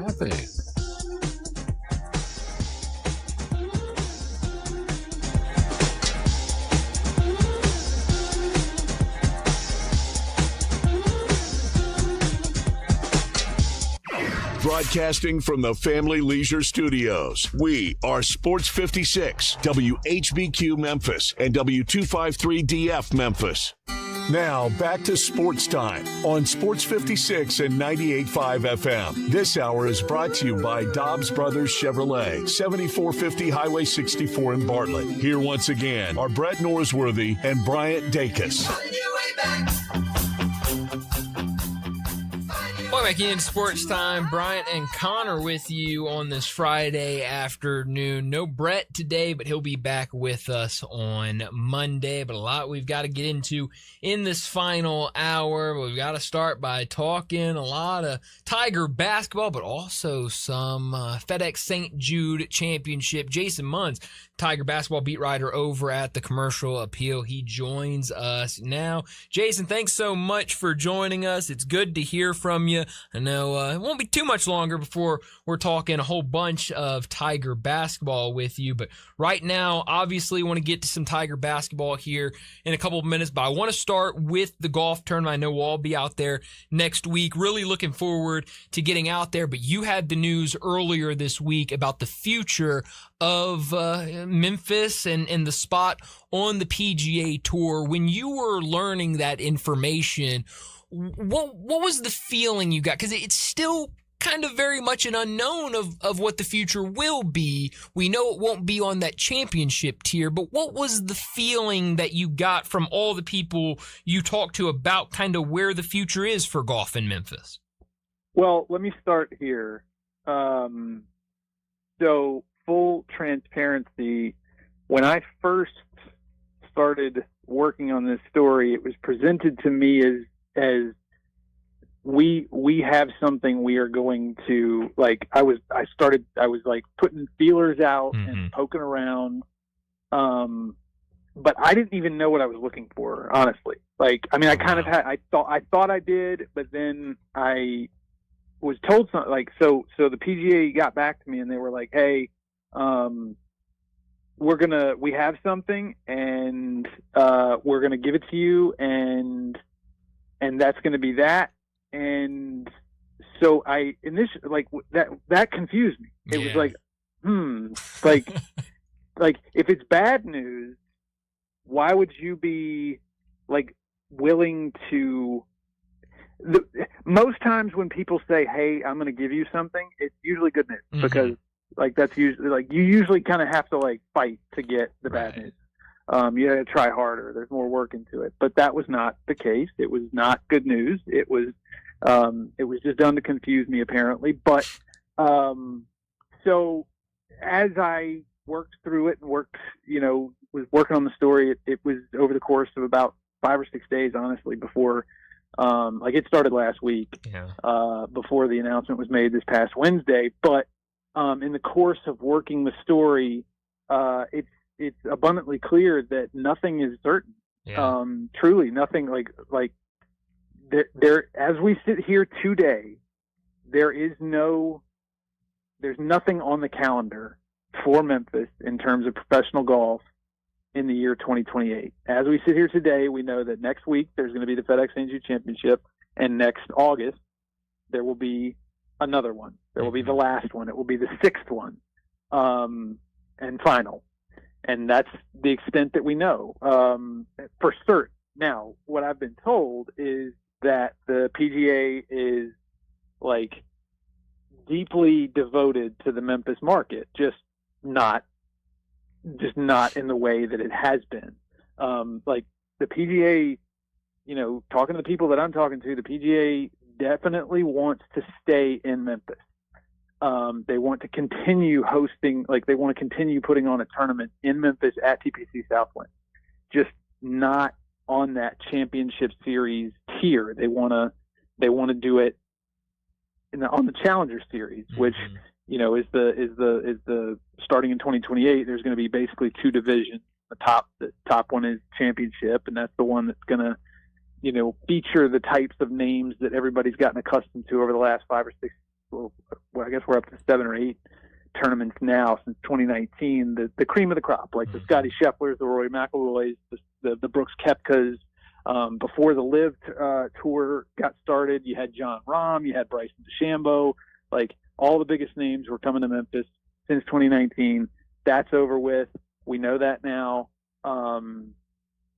and we know that whenever we know if there's going to be a tournament that continues beyond 2027, it's not going to be in August, which if there is a silver lining here, genuinely that is it. Because if anybody listening has been out to TPC Southwind really for any of the last, any of the tournaments since 2019 when it got pushed back later in the calendar, know how unbelievably brutal it is. Like, shade or no shade, there's a bunch of trees out there, sure, but it doesn't matter. Nope. Like, it is brutal out there in mid-August. And so if there is a silver lining here, it's that if you are a diehard golf fan and still want to go out and support, St. Jude and the PGA Tour tournament in Memphis, odds are it's going to be a little more comfortable when you do it starting in 2028. But that's really all we know for certain. The only certain thing is that there are no certainties, honestly. Yeah, no, it is. It's a very interesting situation. I mean, like you said, I don't even think we really have enough answers to know this. But do you think that? Okay, let's just say, we get to 2028. Memphis is still a spot on the PGA Tour. It's a Challenger Series event. Do you see there being a way, and I hate to put it out like this because I hate, being that kind of prove it. Would there be a way where if Memphis continues to have good showings at the tournament and, continues to be a good partner with the PGA Tour, that they could maybe play their way onto the championship series? Or do you think it is just destined, if it's going to be on the PGA Tour moving forward, it will be stuck as a Challenger Series event? I mean, I think if anything has been proven over the years is that the PGA isn't afraid to shake things up from time to time. I mean, they're doing it now. Yeah. They've done it before by moving Memphis into a World Golf Championships tournament. They did it by moving it to a FedEx Cup playoff event. Like, they've not – I mean, this thing's been here for 70 years, and it has – there's been ebbs and flows. It just so happens that right now it's just the sting of having gotten to that level of a FedEx Cup playoff event. And now, not only are you not going to be a playoff event, you're not even going to be a championship series event. You're going to be, if you're still, if you decide or whatever that you want to keep doing this, if some sponsor decides they want to keep doing this, it's going to be a Challenger Series. But to your point, like, sure, who's to say 10 years from now that if some other variable comes into the mix or something changes substantially between now and then, that they don't, shift course or whatever. And the other thing here is that not all Challenger Series events are going to be created equal. There's going to be 20 of them, and among those 20, 7 of those tournaments are going to be like a little more high profile than the other 13. And I say that because there's going to be 7 tournaments each year, 7 Challenger tournaments each year that are not going to have to go head to head with a Championship Series tournament on the same weekend. They're going to have the whole weekend to themselves, which means they're going to be on network TV, and they're going to be, the spotlight's going to be on those tournaments. Yeah. So like maybe Memphis gets one of those. Yeah. And you know what? The other thing is there's still like a lot more things to iron out here. Like, who knows if they decide to, like, among the other changes they're making to their season competitive structure, like, what if there is a, more or less, for lack of a better term, like a play-in tournament at the end of the Challenger Series calendar? Because they've already said that every year there's going to be like 20 golfers who like the top 20 golfers from the Challenger Series are going to be elevated to the Championship Series like later in the season. So like, what if there's a tournament at the end of the Challenger Series calendar that's, the highest stakes among all of them, and who's to say Memphis doesn't get that one? We don't know any of these things. I say all these things because it's at least possible. The other thing I want to say is, a lot of people are bemoaning the fact that like the best of the best aren't going to be coming to Memphis anymore, and that is, I think that's largely true. But if you go back to the last time that Memphis was not a signature event, I don't think they call them signature events anymore, but what used to be called a signature event. Some of the players, I'm going back to 2018, some of the golfers who were here for that tournament, Dustin Johnson won it. Everybody knows who that is. Scotty Scheffler played in that tournament. Let's see who else. Seamus Power, Michael Kim, C.T. Pan, J.T. Poston, Steve Stricker, like Brooks Koepka played in the 2018 tournament in Memphis. And I make that point because, like, yeah, sure, it's not going to be the guys who are in the top 50 or top 60 in the world currently, but you still are going to see some really good golf. Yeah. Like, you're still, like, you may not recognize the names, but the dudes that are going to be here playing in those tournaments starting in 2028 are going to be the types of guys that you are, like you'll be able to say, I saw them when they were, before they were somebody. Yeah. And that counts for something, I guess. Definitely. Yeah, I mean, I definitely think it'd be fun to kind of go see those up and comers. And like you said, the 20 guys that will be promoted, you'll be able to see those guys. But it definitely is a big difference from what we have now. Now, you mentioned a different sponsor in there at one point. Where does FedEx sit right now with the PGA Tour, with this event, and kind of everything going on as the PGA is kind of moving in a different direction and kind of a lot of sponsorship stuff is up in the air? Yeah, so FedEx isn't going to come right out and say that they're not going to be the sponsor of the tournament in Memphis moving forward after 2027. They're not just going to come right out and say that. But, the tea leaves and the writing on the wall and stuff like that, like, I just find it very, very difficult. I can't see it. I can't see FedEx, after basically being told that by the PGA that, hey, thanks for everything you've done for us for the last 40 years, but like, it's awesome that you're in Memphis, but we don't want to play our best players in Memphis anymore, and we don't want to play our best tournaments in Memphis anymore. Like, who in the world could blame like FedEx has made a large part of its name for always like standing up for Memphis, and I kind of get the feeling that is what's going to happen. Like, I don't think they're going to, like, for that reason, but also for the fact that, like, FedEx as a brand doesn't want to associate itself with something that is very obviously lesser than. That just wouldn't make sense from like a PR standpoint or whatever for FedEx. And so I think what is going to end up happening is somebody's going to have to step up. Like I mean, like, again, I don't think FedEx, even though, again, the PGA is saying that they are still working with, trying to work something out with FedEx, I don't think it's going to happen. And so, yeah, like I said, somebody's going to have to step up. There's going to have to be somebody sponsor this event. And you know what?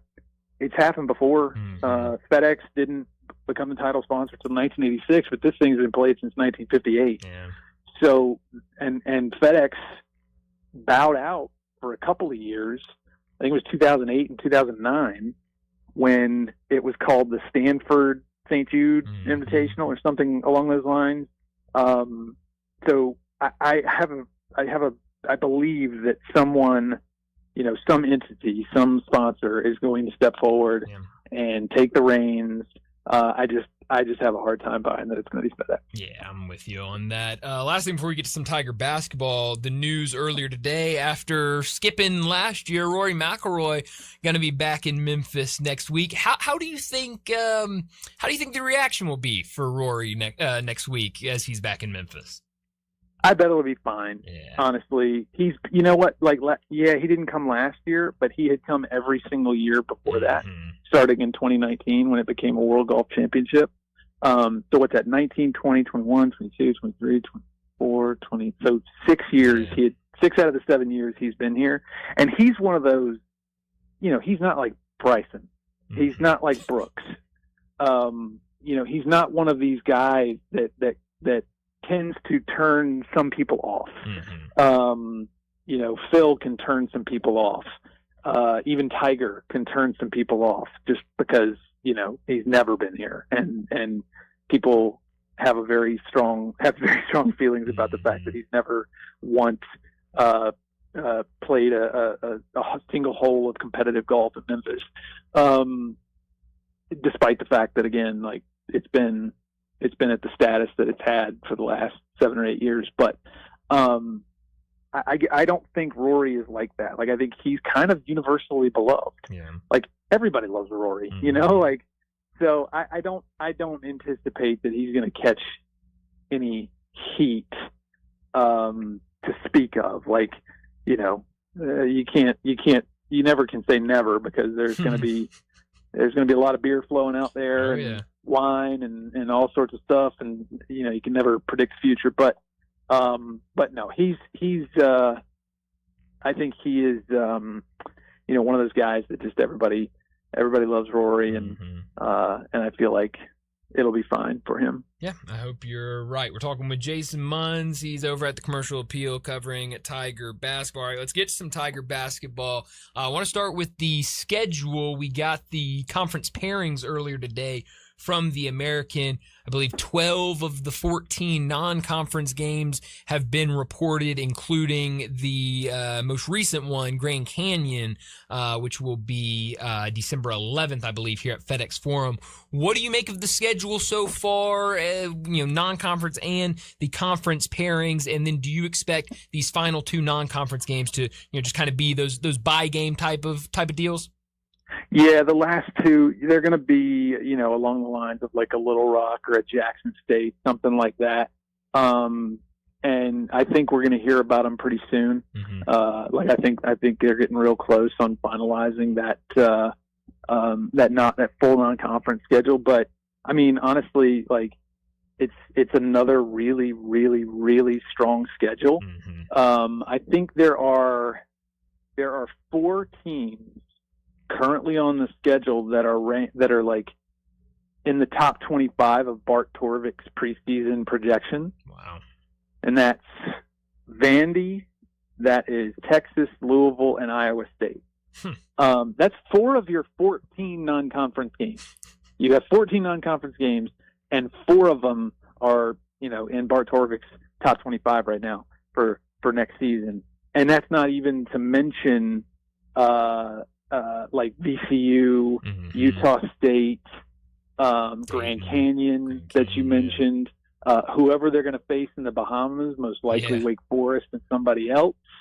You know, like, it's just a really, like, Penny he doesn't shy away from the smoke. And, you know, some years it pans out better than others. Like 2 years ago, everybody that was on the schedule kind of pulled its weight after playing Memphis. You know, like UConn, even though UConn wasn't what UConn had been the previous 2 years, it was still an NCAA tournament. Yeah. Michigan State pulled its weight. Clemson, not Virginia so much that year, but still, it was a road game and it was still a power conference. But other years it doesn't work out so well. Like, there was that year they played Stanford. Anyway, there was one year where they played like a bunch of teams that everybody was like kind of excited about, and they just didn't. All those teams were terrible. I don't think that's going to be the case this year. You know, I mentioned Vandy, Texas, Louisville, Iowa State. Also, Baylor is on the schedule. I think Baylor is going to be much improved. Also, like I mentioned, VCU. Like, it's just a really, really good schedule, and yeah, it's the other thing is you brought up the scheduling pairings for the American that were announced earlier. Was it today? Yeah. Yeah. The American can't do much for Memphis in terms of its resume, but what it can do, it tries to do. Like in the American, there are 13 teams. Every team plays 6 teams twice, and the other 6 teams just one. So if you're trying to, like, if you're a team like Memphis or whatever, like you have March Madness aspirations, you want to play the teams that are projected to be the strongest more. Mm-hmm. You want to play them twice. 5 of the 6 teams that Memphis plays twice this season in American Conference play were 5 of the top 6 teams in the standings last season. So, like, obviously it's harder and harder every single year to, like, project who's going to be good because there's always so much turnover.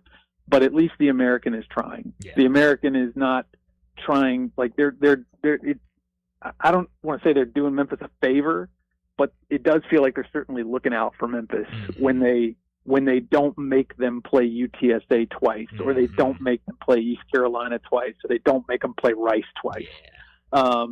They make them play Wichita twice, and they make them play UAB, and they make them play USF twice. So it's not much, but at least it's something. Yeah. Well, and I think another point to that is you see what Florida Atlantic, Memphis only going to see them once this year. That's the first time since they've joined the conference. They're only going to play them once. I think the conference may be looking at that and saying, FAU not what they were a couple years ago, still fine, but maybe we can give Memphis another team like this. Like, I know they're going to play North Texas twice this year. I love that North Texas coach. Yep. But you see them kind of mixing things up from what they've done in the past to maybe help the Tigers out. Last thing for you, because we're running out of time. I wish we had longer, but you were out at practice a couple weeks ago with some other members of the media for an open practice. What jumped out to you? What did you see kind of with your first look at this team put together?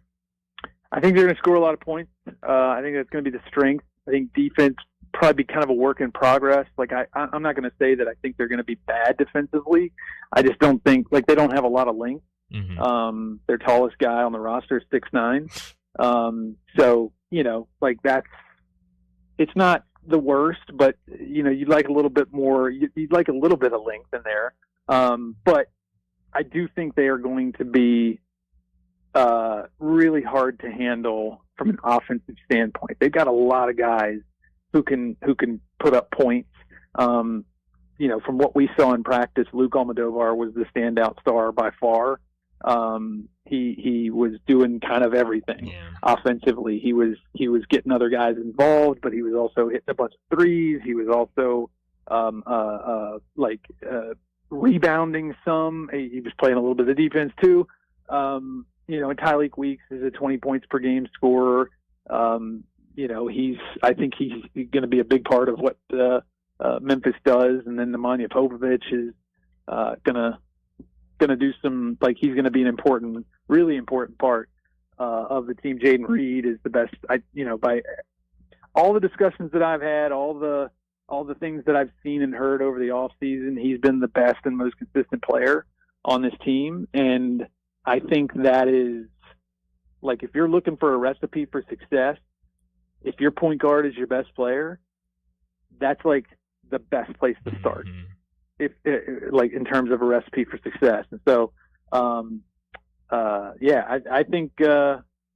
I think they're going to put up a lot of points, and I think they're going to have to. Well, hey, that would be fun to watch if they are scoring a lot of points. All right, I got to ask one more question because you brought up Nemanja Popovic, the most recent edition, the international edition. He was teammates with Malcolm Dandridge.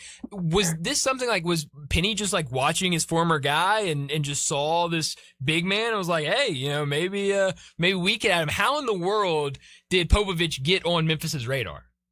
So the way I understand it is the Malcolm thing was just a coincidence. Oh, wow.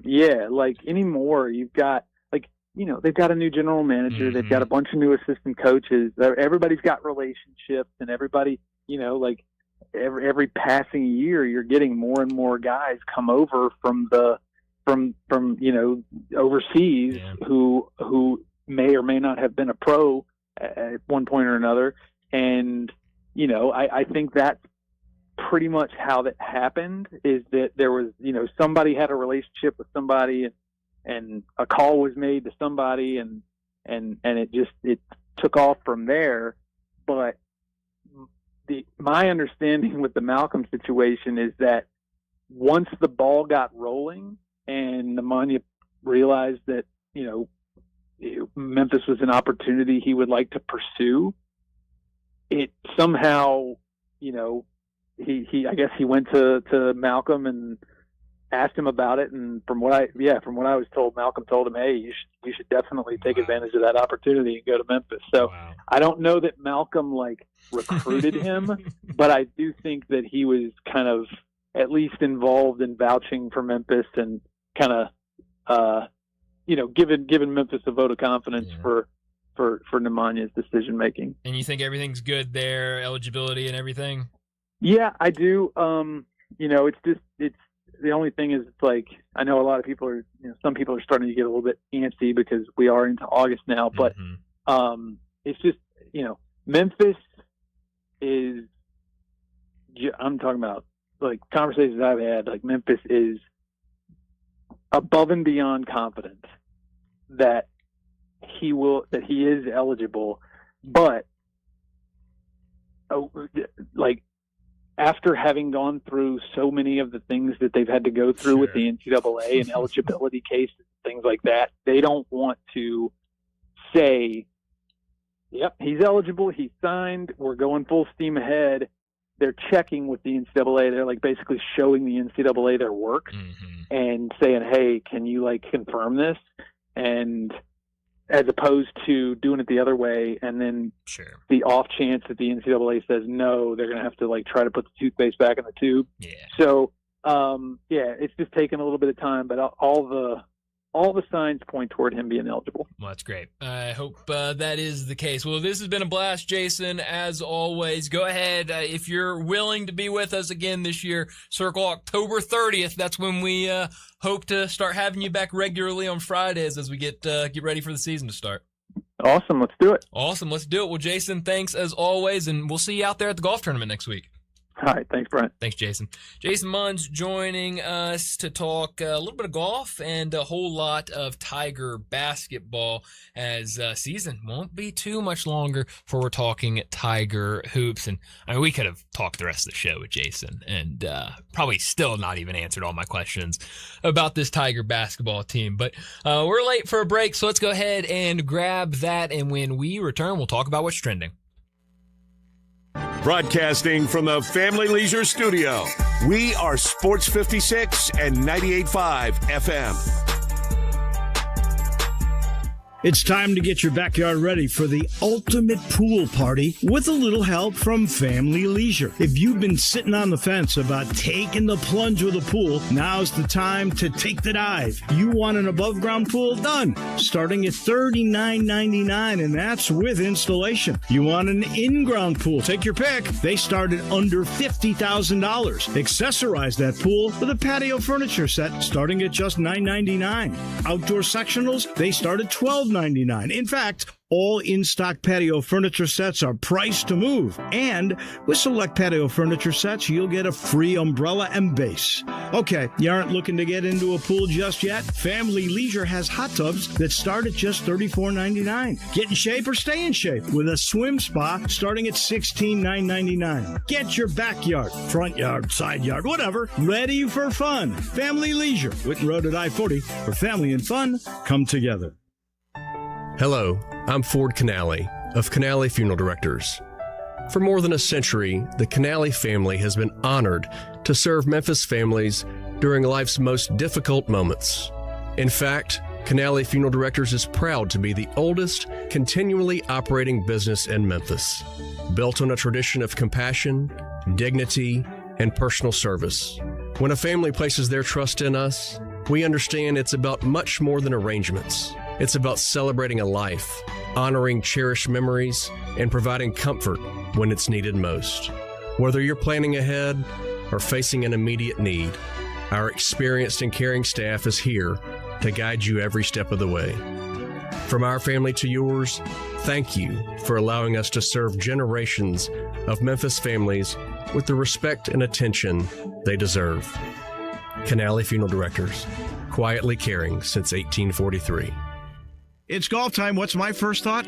Miramichi. Of course, Miramichi. Sometimes you need just to escape the hustle and bustle of life, and that's exactly what Miramichi will provide. It means the place of happy retreat, and I promise you, it lives up to its name. While it might not be in the heart of Shelby County, it's certainly worth the drive. It's 25 minutes from my driveway in East Memphis. Once you arrive at the front door, you know you're going to get an experience unlike any other public golf course in town. Let's start with practice facilities. Not all are created equal, and you will find none better than those at Miramichi. The range is an impressive 12-acre space. It allows you to spread out and practice where those long drives. They got a great short game place. They've got a chipping green. They've got a putting green. They're beyond compare. You want to get better? You go to Miramichi. You want a great competitive golf course? You go to Miramichi. It's worth the drive. I love it. Miramichi.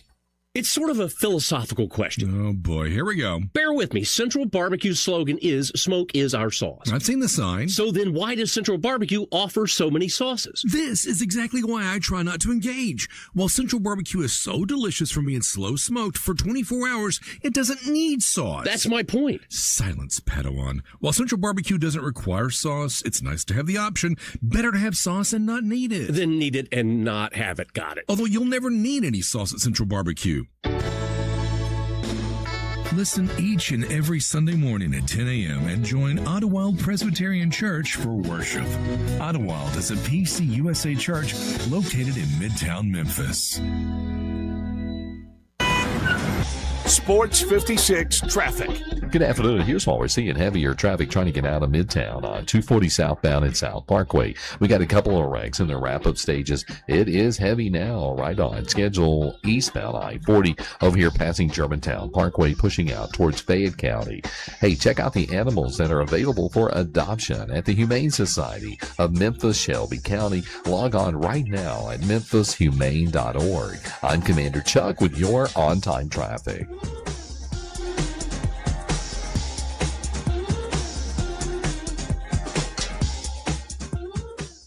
Now back to Sports Time on Sports 56 and 98.5 FM. This hour is brought to you by Dobbs Brothers Chevrolet at 7450 Highway 64 in Bartlett. Here once again are Brett Norsworthy and Bryant Dacus. Welcome back into Sports Time. Bryant and Connor with you as we've got a little bit less than 30 minutes left in today's show. We got to talk about what's trending. Before we do that, you just heard it. This 5 o'clock hour is brought to you each and every afternoon by Dobbs Brothers Chevrolet. The Dobbs family, an old established name, is back in the car business in Memphis. Dobbs Brothers Chevrolet, located at 7850 Highway 64 in Bartlett, offering a full selection of new Chevrolets and quality used cars to meet every need and budget. Head out there and check out the beautiful new vehicles like the 2026 Chevy Silverado 1500, the 2026 Chevy Traverse, and the 2026 Chevy Equinox, a redesigned, rugged meets modern style vehicle with a 1.5-liter turbocharged 4-cylinder gas engine. At Dobbs Brothers Chevrolet, it's fully transparent pricing, no hidden fees, no games, and they cover all your needs with their service department. Dobbs Brothers Chevrolet welcomes you to a new way of providing excellent customer service. So head out there to Dobbs Brothers Chevrolet in Bartlett, 7850 Highway 64, open Monday through Saturday from 8:30 a.m. to 7 p.m. You can go online, view those vehicles at DobbsBrothersChevy.com. Make sure you get out there this weekend, see those vehicles in person, test drive them at Dobbs Brothers Chevrolet of Bartlett. Well, handful of things trending this afternoon that I wanted to discuss. We haven't talked much about the Pablo Torre Finds Out, the new episode that came out last night. I did not watch it, but I've seen all of the reaction to it, and it sounds like Kawhi Leonard, another deal with the somebody that might have been going around to pay him so that he could be making more and circumventing the salary. This one is with Daktronics, who was the Clippers video board manufacturer. And again, very similar to the Aspiration deal, this was very much this is what it says on the story from The Athletic. The podcast cited multiple anonymous sources inside the Clippers, and the Intuit Dome project reported that Leonard had a previously unknown deal with Daktronics, the company that manufactured the Intuit Dome's Halo video screen and others in the sports world. And so it sounds like this is very similar to Aspiration, where, he really wasn't doing much and was still getting paid for his work with Daktronics. But the one thing is that Pablo Torre is a psychopath. And if you've paid attention at all to Pablo Torre Finds Out, you knew this was coming. Because a year ago, if you remember, and I don't know how much you like to find out with Pablo Torre, but Pablo Torre Finds Out. He found out all that stuff about Jordan Hudson, the girlfriend of Bill Belichick. You remember that? I do.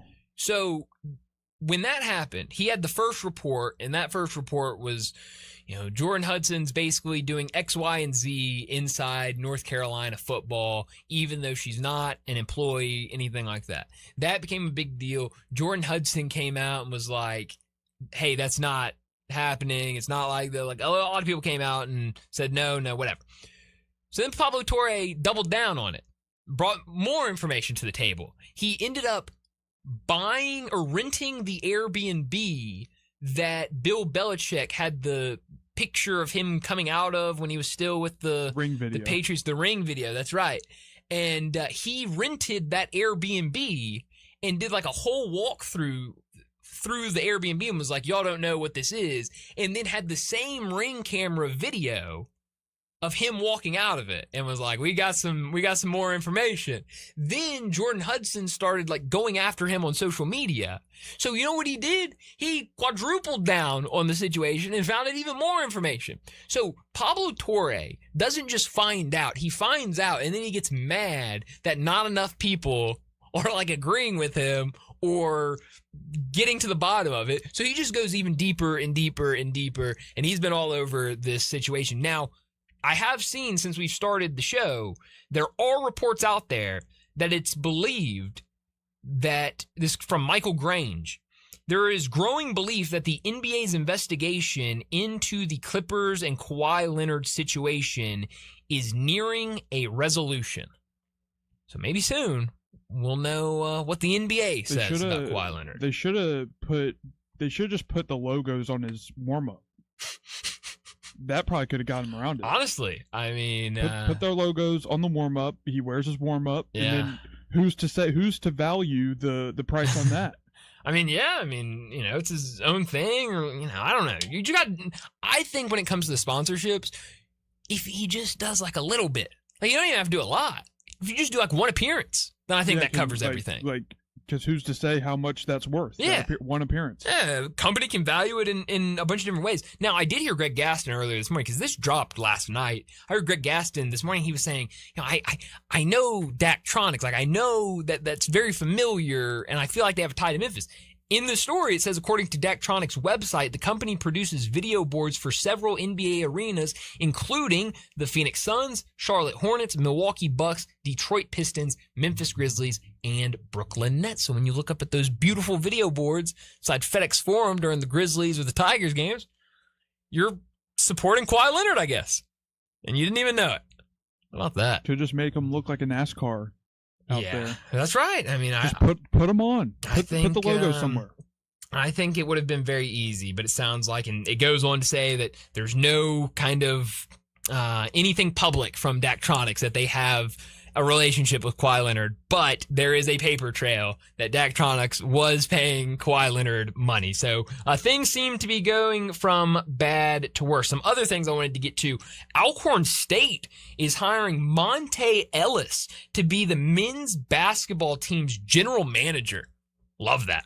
Love Monte Ellis, first of all. I know he was a Warrior. I know A lot of people, but he was getting out of the league by the time the Golden State Warriors really were getting going and the kind of hate tour started for the Golden State Warriors. But Monte Ellis, his wife, I believe, is from here, and they lived here for, I don't know if they still live here or not, lived here for a long time. But I love seeing these former players kind of step into these general manager roles, and it sounds like with Monte Ellis, it might be a legitimate role where he might actually, be. Now you see some of the other ones. I think John Wall's a general manager for a program. Heck, I think Steph Curry's like the general manager, so a very similar role at Davidson. Like Steph Curry's not doing a lot of work for Davidson. He might get on a call or something or send a text message to a recruit, but he's not doing a lot of the actual general manager work. So it'll be interesting to see Monte Ellis and what his role is with Alcorn State. The last thing, and I saw this yesterday,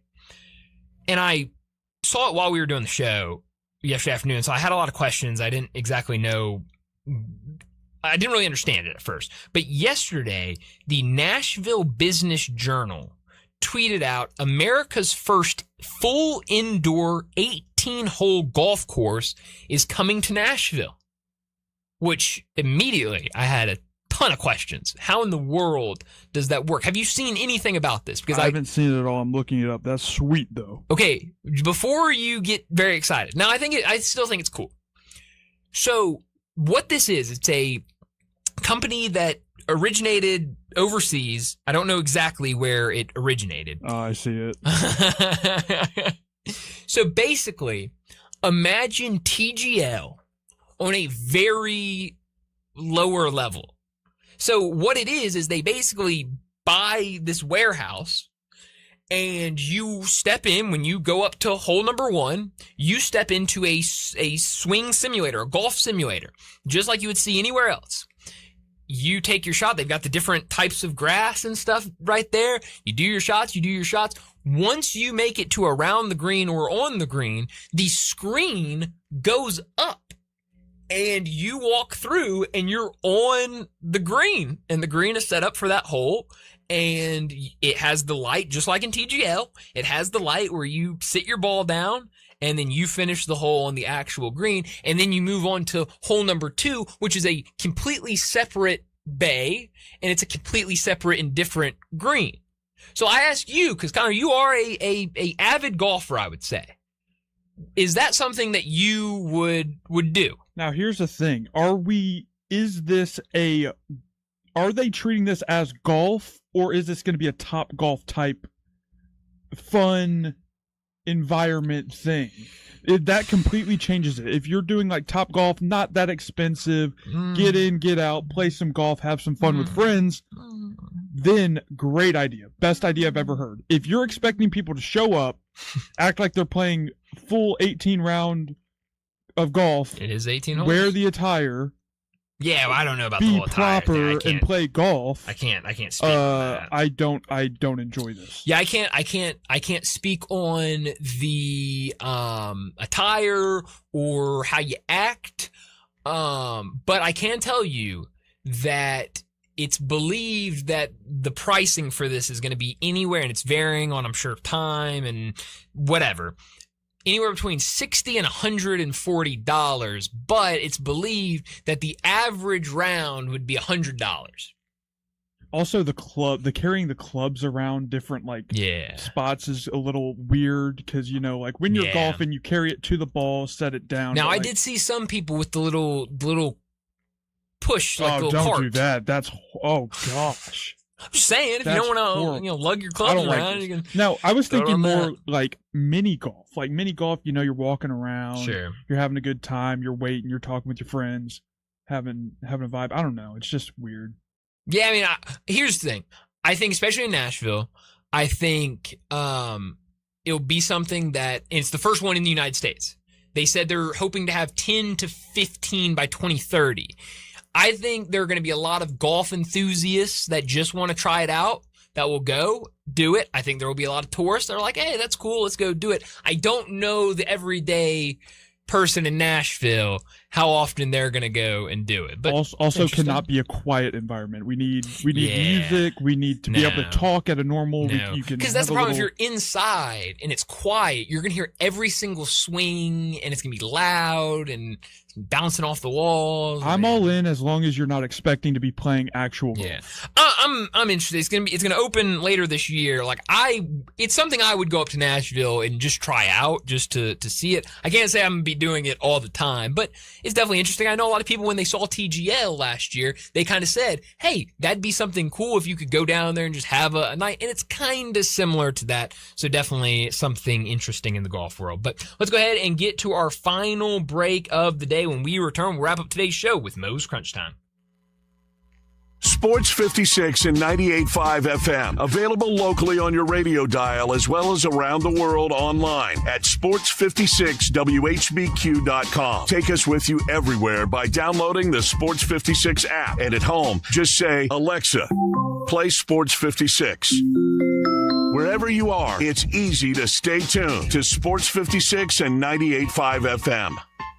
Looking for that perfect piece that says forever? As did Grammy winner Lainey Wilson for her engagement. Discover the elegance of Holly Winter fine jewelry in Germantown. From stunning custom designs and engagement rings to timeless gifts she'll treasure for years. Holly Winter offers personalized service and beautiful fine jewelry for every occasion. Visit Holly Winter Fine Jewelry at the Shops of Forest Hill on Poplar, where Memphis finds sparkle, style, and something truly special. Holly Winter Fine Jewelry, 9155 Poplar, Suite 18. Hi, this is Troy Fiveash, owner of Fiveash Roof Services. I wanted to take a minute and discuss advertising with you. There are so many websites that list the best service provider in your area. Even the BBB has an accredited list.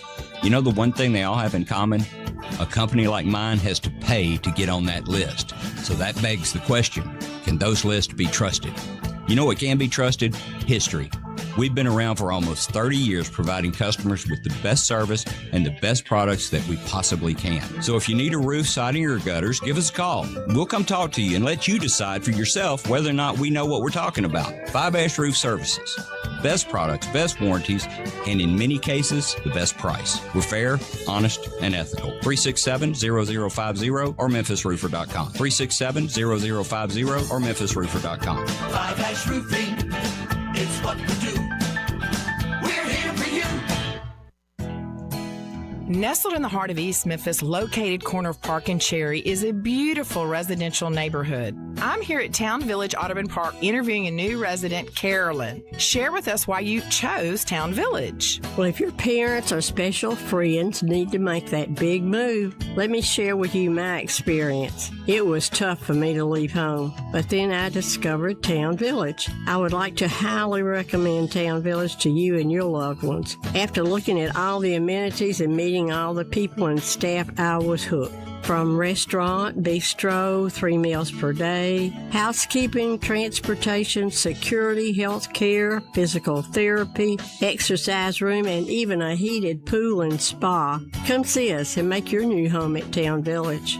Visit us and call Daniel at Town Village Audubon Park at 901-374-7342. There's no place like home, Town Village. It's time for the FedEx St. Jude Golf Tournament, which means it's time to celebrate at Half Shell and Forest Hill Grill. Both restaurants are teaming up all tournament week long with happy hour, food and drink specials, and giveaways all day long. After a hot day watching the golf tournament, come to Half Shell or Forest Hill Grill. Always generous portions and pours. Enjoy local draft beers, favorite beverages, and happy hour Monday through Friday from 3 to 6. Everyone is a regular here. The best golfers on the PGA Tour are coming to Memphis to kick off the FedEx Cup playoffs at the FedEx St. Jude Championship starting August 13th. Sports 56 and 98.5 FM will be broadcasting live at TPC Southwind throughout the day, Wednesday through Friday of tournament week, keeping you up to date with the latest tournament news. Our coverage from TPC Southwind is brought to you by Landers Ford in Collierville, also sponsored by Jim's Place Grill, First National Bank, Jason's Deli, and Forest Hill Grill. Crunch Time is brought to you by Moe's Southwest Grill. Need a crunchy bite to eat? Head to Moe's for nachos, crunch wraps, tacos, salads, and more. Moe's.com is your go-to for all your taco crunch time emergencies. Now, back to Sports Time on Sports 56 and 98.5 FM. This hour is brought to you by Dobbs Brothers Chevrolet, 7450 Highway 64 in Bartlett. Here once again are Brett Norsworthy and Bryant Dacus. This is pretty cool, and we're just getting started.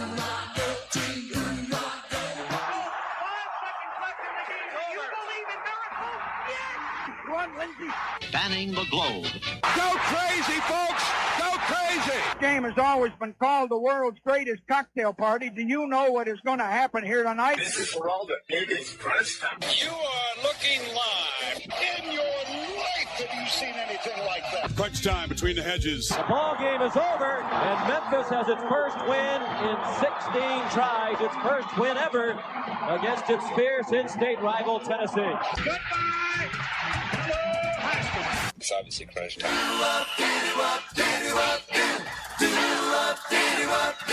Hammer, nail, coffin, this baby is over.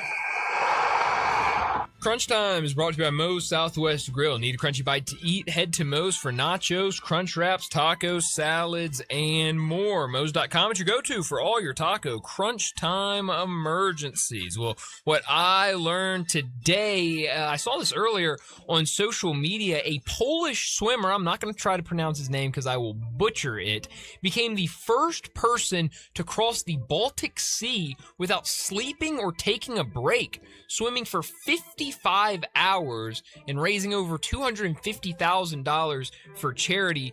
He swam nearly 100 miles in that 55 hours, which is just... What a guy. That's crazy. So I had to mention it because that is... I don't know if I could... I couldn't swim like an hour, or a mile straight. Certainly not. You're not the 50. best swimmer, so... I'm not a great swimmer. No, that is the truth. But congrats to that guy. That's awesome. What I learned today is that tonight in the MLB, we have a nice night of pitchers duels. Alan Bell telling us under in 3 different games: Braves, Yankees, Rays, Mariners, Astros, Padres. Also look out the Blue Jays versus the Phillies. We got Zach Wheeler versus first start. Who am I missing? Angels to Blue Jays. Who just got traded? I don't know. Well, big pitchers duel tonight. Trying to see for you, but I don't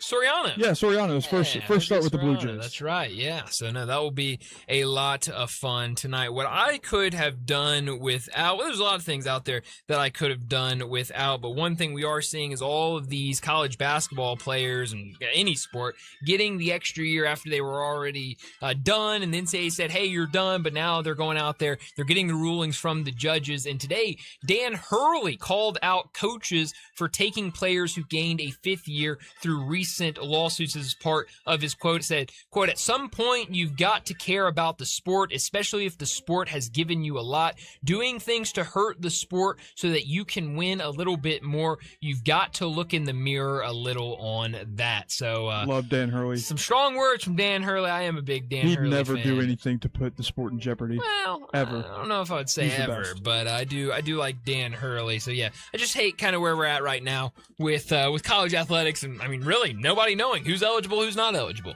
What I could have done without, I'm done with it. Cleveland's quarterback battle, they can hash it out. I don't care anymore.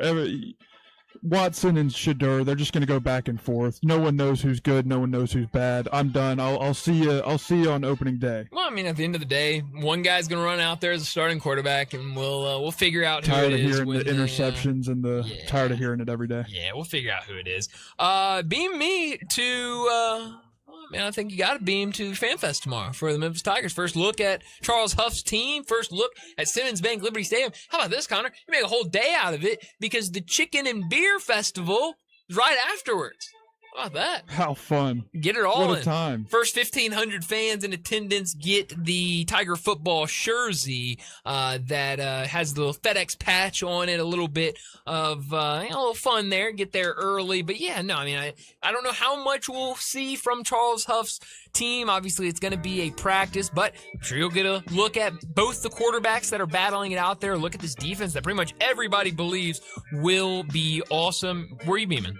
beam me to this weekend series between the White Sox and the Guardians. Let's see who wants to win the AL Central.